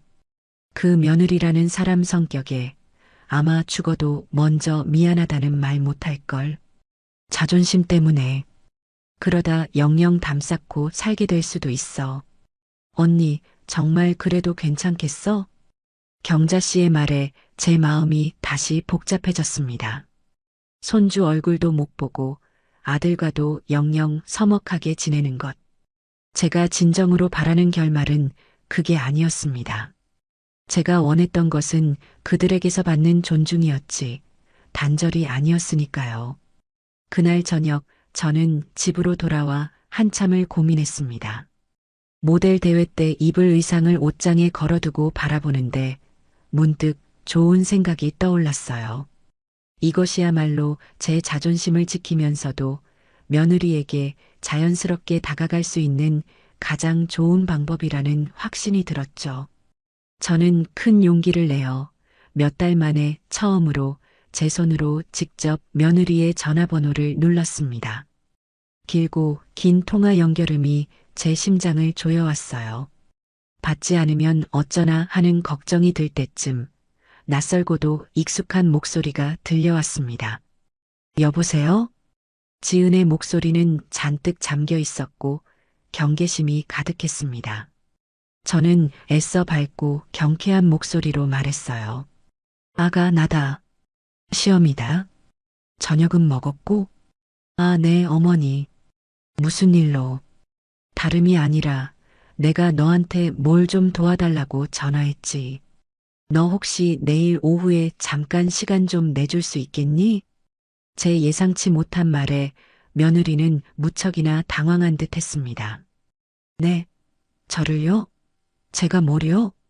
너도 알다시피 내가 곧 대회에 나가지 않니? 대회 끝나고 뒤풀이 파티가 있다는데 내가 입고 갈 만한 옷이 하나도 없구나. 너 옷 잘 고르잖니? 내일 백화점 가서 나랑 같이 옷 좀 골라주면 안 될까? 그것은 제가 할 수 있는 최선의 제안이었습니다. 사과하라고 요구하는 대신 너의 도움이 필요하다고 청하는 것. 그녀의 능력을 인정해주고 관계의 주도권을 잠시나마 그녀에게 넘겨주는 것이었죠. 며느리는 한참 동안 아무 말이 없었습니다. 그리고는 아주 작은 목소리로 네, 어머니. 알겠습니다. 내일 어디서 뵐까요? 라고 대답했습니다. 다음 날 약속 장소인 백화점 앞에서 만난 며느리는 무척이나 수척해 보였습니다. 우리는 어색한 인사를 나누고 곧장 여성복 매장으로 향했어요. 처음에는 서먹한 침묵만이 우리 사이에 흘렀습니다. 우리는 옷에 대한 이야기만 나눴죠. 어머니, 이 색깔은 어떠세요? 어머니 얼굴에 잘 받으실 것 같은데. 그래, 좀 너무 화려하지 않을까? 아니에요. 요즘은 이렇게 화사하게 입으셔야 더 보기 좋아요. 한번 입어보세요. 지은은 전문가처럼 제게 어울리는 옷들을 골라주었습니다. 그녀의 안목은 확실히 저보다 뛰어났죠. 탈의실에서 그녀가 골라준 짙은 남색의 원피스를 입고 나왔을 때 지은은 저를 보며 처음으로 희미하게 미소를 지었습니다. 어머니, 정말 잘 어울리세요. 꼭 맞춘 옷 같아요. 그 미소에 우리 사이를 가로막고 있던 얼음벽에 작은 금이 가기 시작하는 것을 느꼈습니다. 옷을 사고 난 뒤 저는 며느리를 백화점 꼭대기에 있는 카페로 데려갔습니다. 향긋한 커피 향이 감도는 창가 자리에 마주 앉자 어색한 침묵이 다시 찾아왔어요. 저는 먼저 입을 열 용기가 나지 않는 며느리를 위해 조심스럽게 제 이야기를 먼저 꺼내기 시작했습니다. 꾸짖거나 원망하는 대신 저의 약한 모습을 먼저 보여주기로 한 겁니다. 지은아, 사실 나도 너만 했을 때 참 힘들게 살았단다. 시어머니 시집살이도 호되게 겪었고 무뚝뚝한 내 시아버지 비위 맞추랴, 너희 아빠 키우랴 하루도 마음 편할 날이 없었지. 그때는 너무 힘들어서 어디론가 쥐도 새도 모르게 도망가고 싶다는 생각도 많이 했었어. 제 뜻밖의 고백에 지은의 눈이 동그래졌습니다. 저는 그녀의 눈을 지그시 바라보며 가장 하고 싶었던 말을 건넸습니다. 너도 여자로서 사는 게 참 힘들겠다.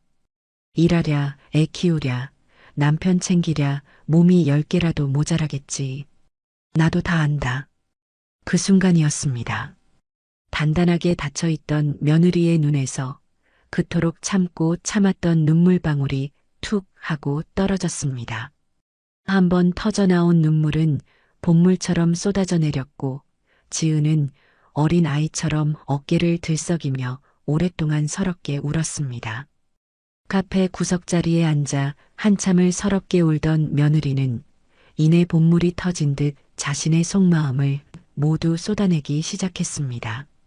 그것은 변명이나 합리화가 아닌 한없이 작아진 자기 자신에 대한 처절한 고백이었어요.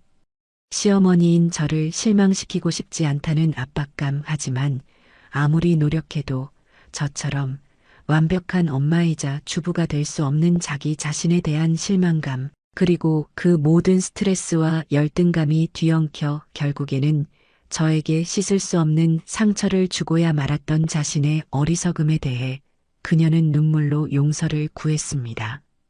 어머니, 제가 정말 잘못했어요. 제가 너무 어리석었어요.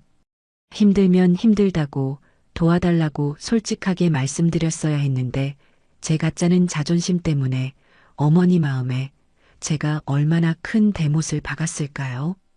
정말 죄송합니다. 저는 아무 말 없이 휴지를 뽑아 며느리의 눈물을 닦아주었습니다. 그리고는 흐느끼는 며느리의 손을 따뜻하게 잡아주었죠. 진심이 담긴 사과 앞에서는 더 이상의 말이 필요 없었습니다. 저는 우는 며느리의 손을 이끌고 카페를 나왔습니다.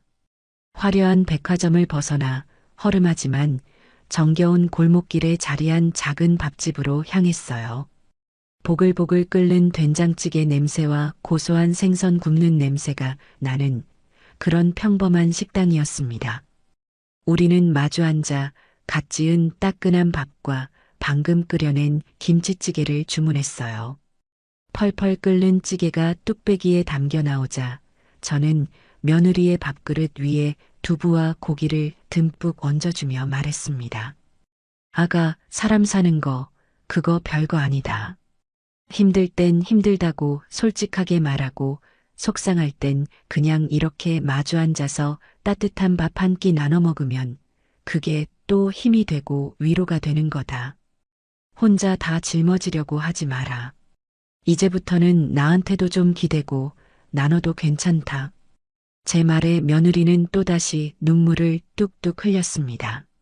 하지만 그 눈물은 아까의 서러운 눈물이 아닌 따뜻한 위로와 용서를 받은 것에 대한 감사의 눈물이었죠. 우리는 정말 오랜만에 어색함 없이 함께 밥을 먹었습니다. 며느리는 제가 얹어준 김치찌개를 눈물과 함께 밥에 쓱쓱 비벼 맛있게 먹었습니다. 그날 며느리가 제게 끝내 내어주지 않았던 그 차가운 밥 한 끼의 상처를 이제는 제가 먼저 며느리에게 따뜻한 밥 한 끼를 대접하며 깨끗하게 씻어내는 순간이었습니다. 우리는 그날 밥을 먹으며 그동안 하지 못했던 많은 이야기를 나누었어요. 그녀의 고된 회사 생활 이야기, 점점 커가는 손주 이야기, 그리고 저의 새로운 도전인 모델 이야기까지. 우리는 더 이상 불편한 시어머니와 며느리 사이가 아니었습니다. 서로의 삶의 무게를 이해하고 서로의 인생을 응원하는 두 여자였죠. 그날의 밥 한 끼는 단순한 식사가 아니라 우리 사이에 무너졌던 신뢰와 애정을 다시 쌓아 올리는 세상에서 가장 중요한 화해의 의식이었습니다. 그리고 마침내 제 인생의 하이라이트라고 할 수 있는 시니어 모델 선발대회 본선 날이 밝았습니다. 이른 아침부터 미용실에 가서 머리를 매만지고 전문가의 손길로 화장을 받으니 거울 속에 제가 아닌 다른 사람이 서 있는 것 같아 어색하면서도 가슴이 벅차올랐어요. 대회장 대기실은 저처럼 저마다의 꿈을 안고 도전한 어르신들의 열기로 후끈했습니다. 다들 긴장한 표정이 역력했지만 그 눈빛만큼은 20살 청춘들처럼 반짝반짝 빛나고 있었죠. 저 역시 마찬가지였습니다. 제 차례가 되어 무대 뒤에 섰을 때 심장이 금방이라도 튀어나올 것처럼 미친 듯이 뛰기 시작했어요. 내가 잘할 수 있을까? 넘어지면 어떡하지? 온갖 걱정이 밀려왔지만 저는 심호흡을 하며 지난 몇 달간의 노력을 떠올렸습니다. 그리고 사회자의 우렁찬 소개와 함께 드디어 조명이 쏟아지는 무대 위로 첫 발을 내디뎠습니다. 수많은 관객들 앞에서 당당하게 워킹을 하고 연습했던 포즈를 취하는 그 순간 저는 제 인생의 주인공이 된 것만 같은 짜릿한 희열을 느꼈습니다. 객석을 둘러보는데 제 눈에 익숙한 얼굴들이 들어왔습니다. 경자 씨와 숙자 씨가 제 이름이 적힌 플래카드를 열심히 흔들며 목청껏 저를 응원하고 있었어요.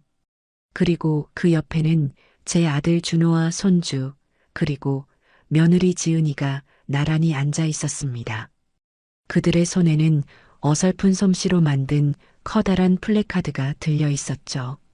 우리 엄마 세상에서 제일 멋진 모델 남정임, 최고, 사랑해요. 그 문구를 보는 순간 제 눈앞이 흐려지며 뜨거운 눈물이 왈칵 쏟아졌습니다. 저는 눈물 때문에 비틀거릴 뻔했지만 이내 허리를 꼿꼿이 펴고 제 인생에서 가장 환하고 당당한 미소를 지어 보였습니다. 아쉽게도 저는 대회에서 상을 타지는 못했습니다. 하지만 조금도 서운하지 않았어요. 저에게는 그 어떤 트로피보다도 값진 가족이라는 상을 되찾았으니까요. 대회가 끝난 후 우리는 모두 함께 저희 집으로 향했습니다. 어색하고 불편했던 이전의 방문과는 완전히 다른 분위기였죠. 집으로 가는 차 안은 내내 웃음소리가 끊이지 않았습니다. 그날 저녁 저희 집 부엌은 오랜만에 활기로 가득 찼습니다. 저와 며느리는 나란히 서서 저녁을 준비했어요. 지은이는 서툰 솜씨였지만 어머니, 이건 어떻게 썰어요? 간은 뭘로 맞추면 돼요? 하고 물어가며 열심히 저를 도왔습니다. 아들은 거실에서 텔레비전을 보는 대신 팔을 걷어붙이고 채소를 씻었고 손주는 식탁에 수저를 놓으며 제잘거렸죠.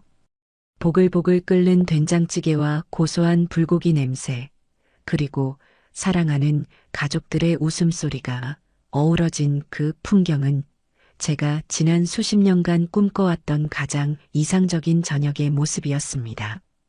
어느덧 해가 저물고 거실 창밖으로 아름다운 노을이 번지고 있었어요.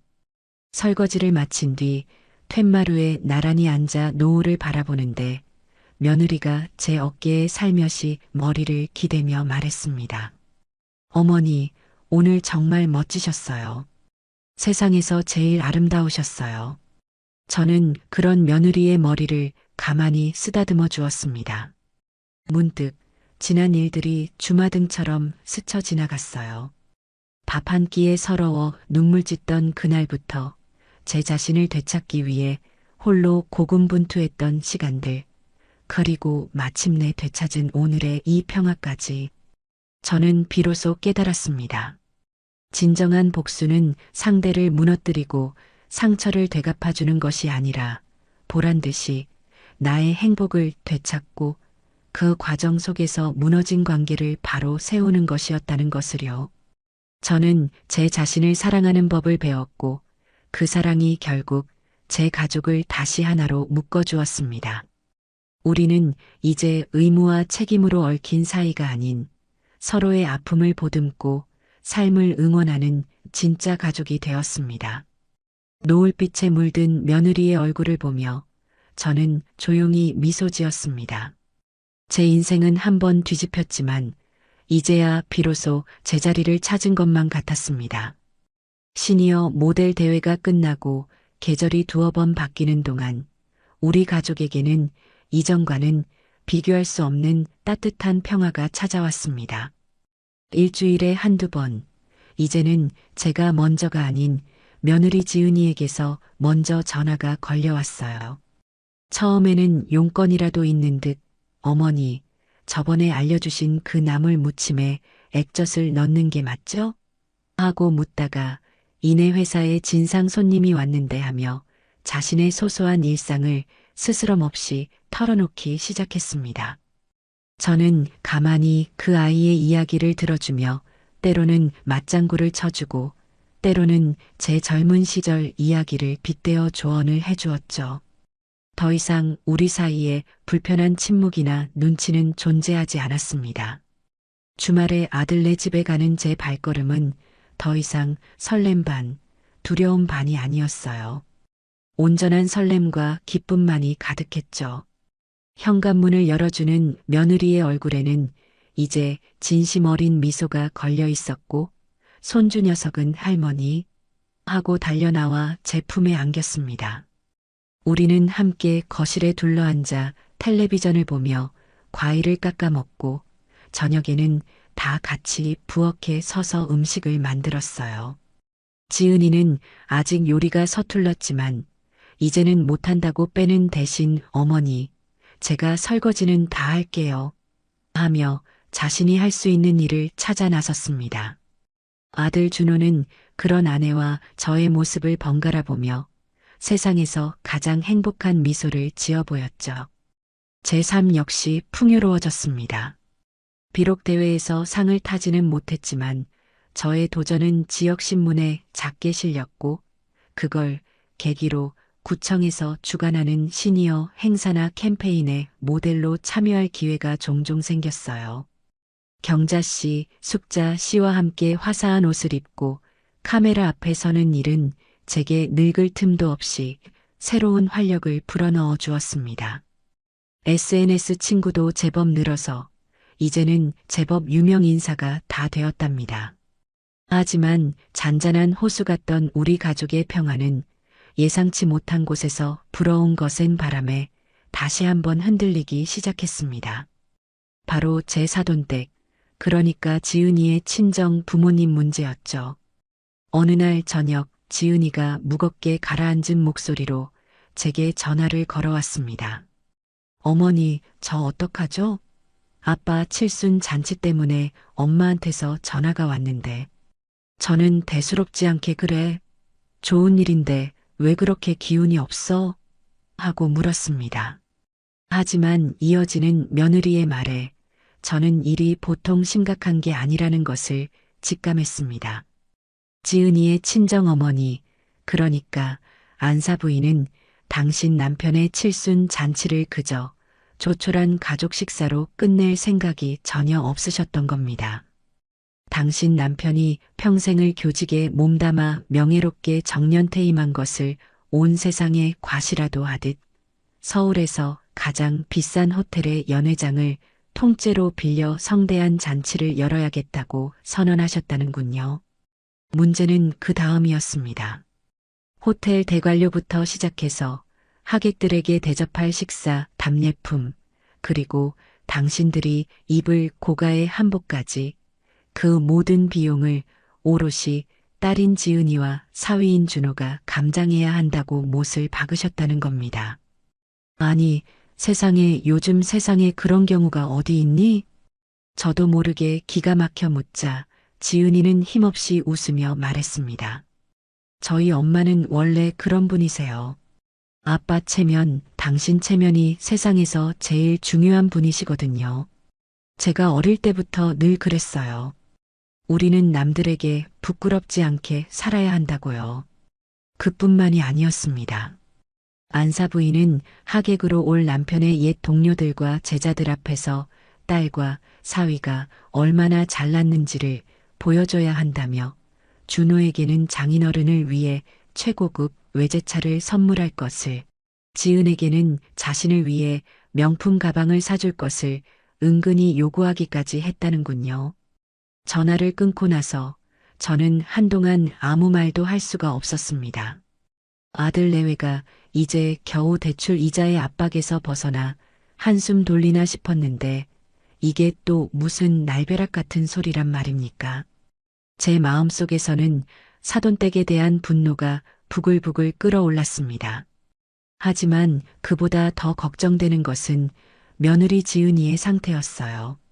전화기 너머로 들려오던 그 아이의 목소리에는 과거의 상처가 되살아난 듯한 깊은 절망과 무력감이 배어 있었습니다. 예전의 지은이었다면 아마 이 모든 압박감을 혼자 짊어지고 끙끙 앓다가 결국에는 남편에게 짜증을 내고 우리 가족 모두를 밀어냈을 겁니다. 과연 지금의 지은이는 이 위기를 어떻게 헤쳐나갈까? 저는 조용히 그 아이를 믿고 기다려보기로 했습니다. 그날 밤 지은은 잠을 한숨도 자지 못했습니다. 어머니의 전화를 받고 난 후부터 과거의 악몽이 되살아나 그녀를 괴롭혔어요.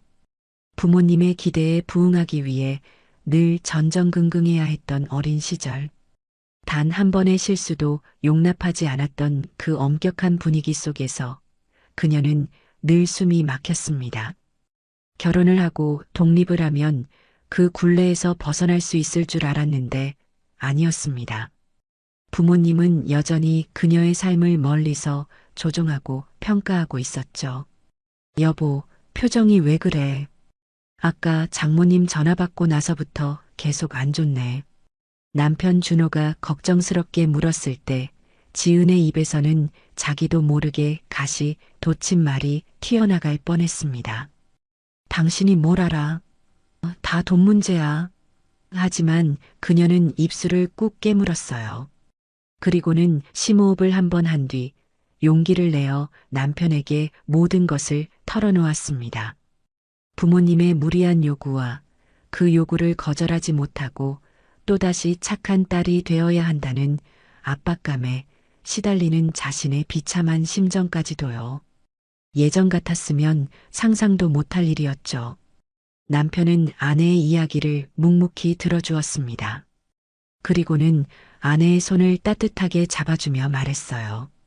당신 혼자 너무 애쓰지 마. 어떻게 당신 부모님 일이 당신 혼자만의 일이야. 나랑 그리고 우리 어머니랑 다 같이 상의해서 해결하자. 응? 어머니께 이 말씀을 어떻게 드려? 죄송해서. 죄송하긴 뭐가 죄송해. 이제 우리는 한 팀이잖아. 어머니께서도 분명히 좋은 방법을 찾아주실 거야. 내가 내일 당장 어머니께 연락해서 주말에 찾아뵙자고 말씀드릴게. 남편의 그 든든한 말에 지은은 그만 와락 눈물을 쏟고 말았습니다. 혼자가 아니라는 사실, 기댈 수 있는 가족이 있다는 사실이 그녀에게는 세상 가장 큰 위로가 되었습니다. 주말이 되자 아들 내외가 무거운 표정으로 저를 찾아왔습니다. 저는 이미 모든 것을 짐작하고 있었기에 아무것도 묻지 않고 두 사람을 따뜻한 아랫목으로 이끌었어요. 지은이는 제 앞에 앉아 고개도 들지 못한 채 아주 어렵게 입을 열었습니다. 자신의 부모님이 얼마나 체면을 중시하고 이기적인 분들인지, 그리고 그분들의 요구가 얼마나 부당한 것인지에 대해 이야기하며 그녀는 몇 번이나 죄송하다는 말을 반복했습니다. 마치 자신의 부모님이 저지른 잘못이 모두 자신의 탓인 것처럼요. 저는 가만히 며느리의 이야기를 들어준 뒤 그녀의 손을 가만히 잡았습니다. 그리고는 제 옛날 이야기를 들려주었죠. 아가, 나라고 뭐 처음부터 시댁 식구들이랑 다 잘 지낸 줄 아니. 나도 내 시아버지 형제들 때문에 속 썩은 일이 한두 번이 아니었단다. 특히 내 시삼촌이라는 사람은 어찌나 허풍이 심하고 남들한테 보이기 좋아하는 사람이었는지 몰라. 자기 자식 결혼시킨다고 우리한테 와서 집 보증금을 빼달라질 않나. 사업한다면서 퇴직금을 빌려가서는 강간무소식이질 않나. 그때마다 내 시아버지는 형제라고 편만 들고 나 혼자 끙끙 앓느라 아주 속이 새까맣게 다 타들어갔었지. 제 이야기에 아들 내외는 눈을 동그랗게 뜨고 저를 쳐다보았어요. 그때 내가 뭘 잘못 생각했는지 아니? 그건 시삼촌과 나의 문제가 아니라 우리 부부의 문제고 우리 가족의 문제였는데 나 혼자서만 그걸 다 끌어안고 해결하려고 했다는 거야. 그러니 병이 날 수밖에. 내가 그때 내 시아버지 손을 붙잡고 여보, 이건 나 혼자 감당 못하겠으니 우리 함께 해결합시다 라고 말했다면 아마 그렇게까지 마음고생은 안 했을 거다. 저는 지은이의 눈을 똑바로 바라보며 말했습니다. 아가, 이제 이건 너 혼자의 짐이 아니야. 내 부모님 일이라고 해서 내가 다 책임지고 우리에게 미안해할 필요도 없어. 이제부터는 우리 가족 모두의 일이다. 알겠니? 제 말에 지은이는 또다시 눈시울을 붉혔습니다. 우리는 그날 오후 내내 머리를 맞대고 사돈어른 칠순 잔치 대책회의를 열었어요. 저는 무조건 안 된다고 버티는 대신 현실적인 대안을 제시했습니다. 호텔 잔치가 정소원이라면 하객 수를 줄여서 소규모로 진행하고 비용을 아끼는 방법을 알아보자. 그리고 선물은 너희 아빠가 평생을 책만 보고 사신 분인데 번쩍이는 외제차보다 더 의미 있는 선물이 있지 않겠니?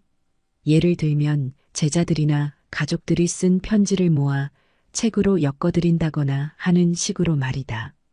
너희 엄마 명품 가방은 이번에는 어렵다고 솔직하게 말씀드리고 대신 우리가 돈을 모아 여행을 보내드리는 건 어떻겠니?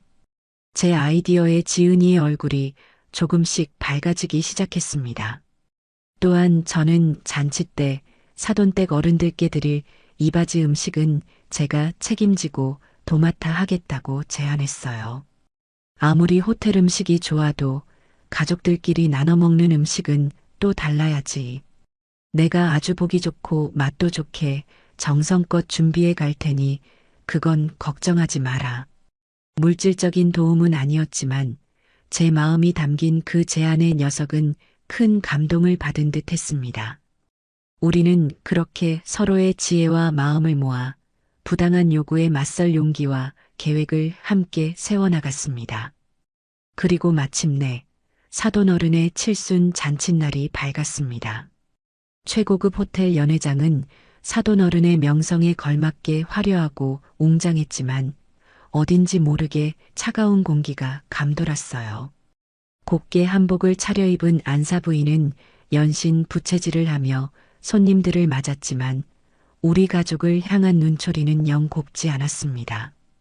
우리가 당신의 요구를 전부 들어주지 않은 것에 대한 불만이 가득한 얼굴이었죠. 제가 정성껏 준비해간 이바지 음식을 보더니 사부인은 요새 시간이 많으신가 봐요. 이런 걸 다 손수하시고 요즘은 그냥 백화점에서 맞추는 게 더 깔끔하고 좋은데 라며 비꼬듯 말하는 것도 잊지 않았습니다. 제 옆에 서 있던 지은이의 얼굴이 순간 굳어지는 것을 보았지만 저는 그저 웃어넘겼습니다. 잔치가 한창 무르익을 무렵 사건이 터지고야 말았습니다. 안사 부인이 여러 친척들이 모여있는 테이블을 돌며 마치 들으라는 듯이 큰 소리로 말하기 시작한 겁니다. 우리 사위가 글쎄 이번에 장인어른 칠순이라고 책을 만들어 선물했지 뭐예요. 요즘 젊은 사람들은 통이 작아서 큰 선물은 할 줄도 모르나 봐. 호호. 그 말에 좌중의 분위기가 싸늘해졌습니다. 아들 준호의 얼굴은 시뻘겋게 달아올랐고 지은이는 입술을 깨물며 두 주먹을 꽉 쥐고 있었어요. 바로 그때였습니다. 안사 부인이 제게로 다가와 결정타를 날렸습니다. 사부인은 참 좋으시겠어요. 며느리가 저렇게 악착같이 돈 버느라 고생하는데 사부인은 편하게 취미 생활이나 즐기시고 우리 지은이가 시집가서 고생만 하는 것 같아 제가 속이 상해서 그래요. 그 말은 명백히 저를 향한 공격이자 제 아들과 며느리 사이를 이간질하려는 악의적인 말이었습니다. 모두가 숨을 죽이고 제가 어떻게 반응할지를 지켜보고 있었어요.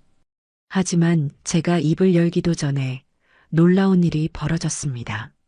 제 앞에 서서 저를 보호하듯 막아선 것은 다름 아닌 며느리 지은이었습니다. 그녀는 더 이상 과거에 겁 많고 순종적인 딸이 아니었어요. 엄마. 지은이는 낮지만 아주 단호한 목소리로 자신의 어머니를 불렀습니다. 그만하세요. 뭐, 내가 뭘 어쨌다고. 방금 엄마가 한 말, 저희 시어머니와 제 남편에게 아주 큰 무례를 범하신 거예요. 사과하세요. 지은이의 당당한 태도에 안사 부인은 물론 주변의 모든 사람들이 깜짝 놀랐습니다. 너 지금 이 엄마한테 무슨 말버릇이야? 저는 더 이상 엄마 아빠의 체면을 위해 제 자신과 제 가족을 희생시키면서 살지 않을 거예요. 저는 지금 제 삶이 아주 행복해요. 저를 진심으로 아껴주고 지지해주는 남편과 제게 스스로를 사랑하는 법을 가르쳐 주신 지혜로운 시어머니가 계시거든요.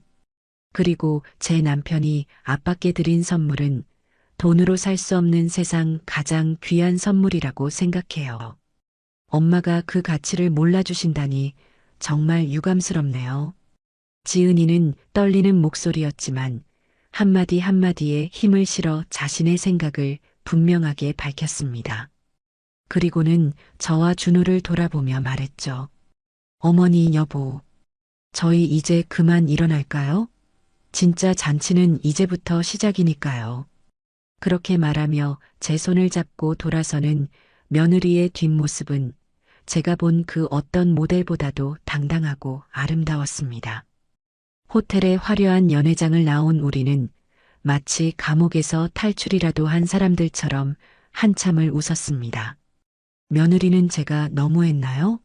하고 걱정했지만 아들은 그런 아내의 어깨를 감싸 안으며 아니, 당신 오늘 진짜 멋있었어. 최고였어 라며 아내를 칭찬해 주었죠. 그동안의 모든 억압과 서름에서 벗어난 지은이의 얼굴은 그 어느 때보다 평온하고 자유로워 보였습니다. 우리는 비싼 호텔 레스토랑 대신 강변에 있는 작은 공원으로 향했습니다. 근처 편의점에서 아이스크림을 하나씩 사들고 나란히 벤치에 앉아 조용히 흐르는 강물을 바라보았어요. 화려한 샹들리에 조명 대신 따스한 저녁 노을이 우리를 비추고 있었죠.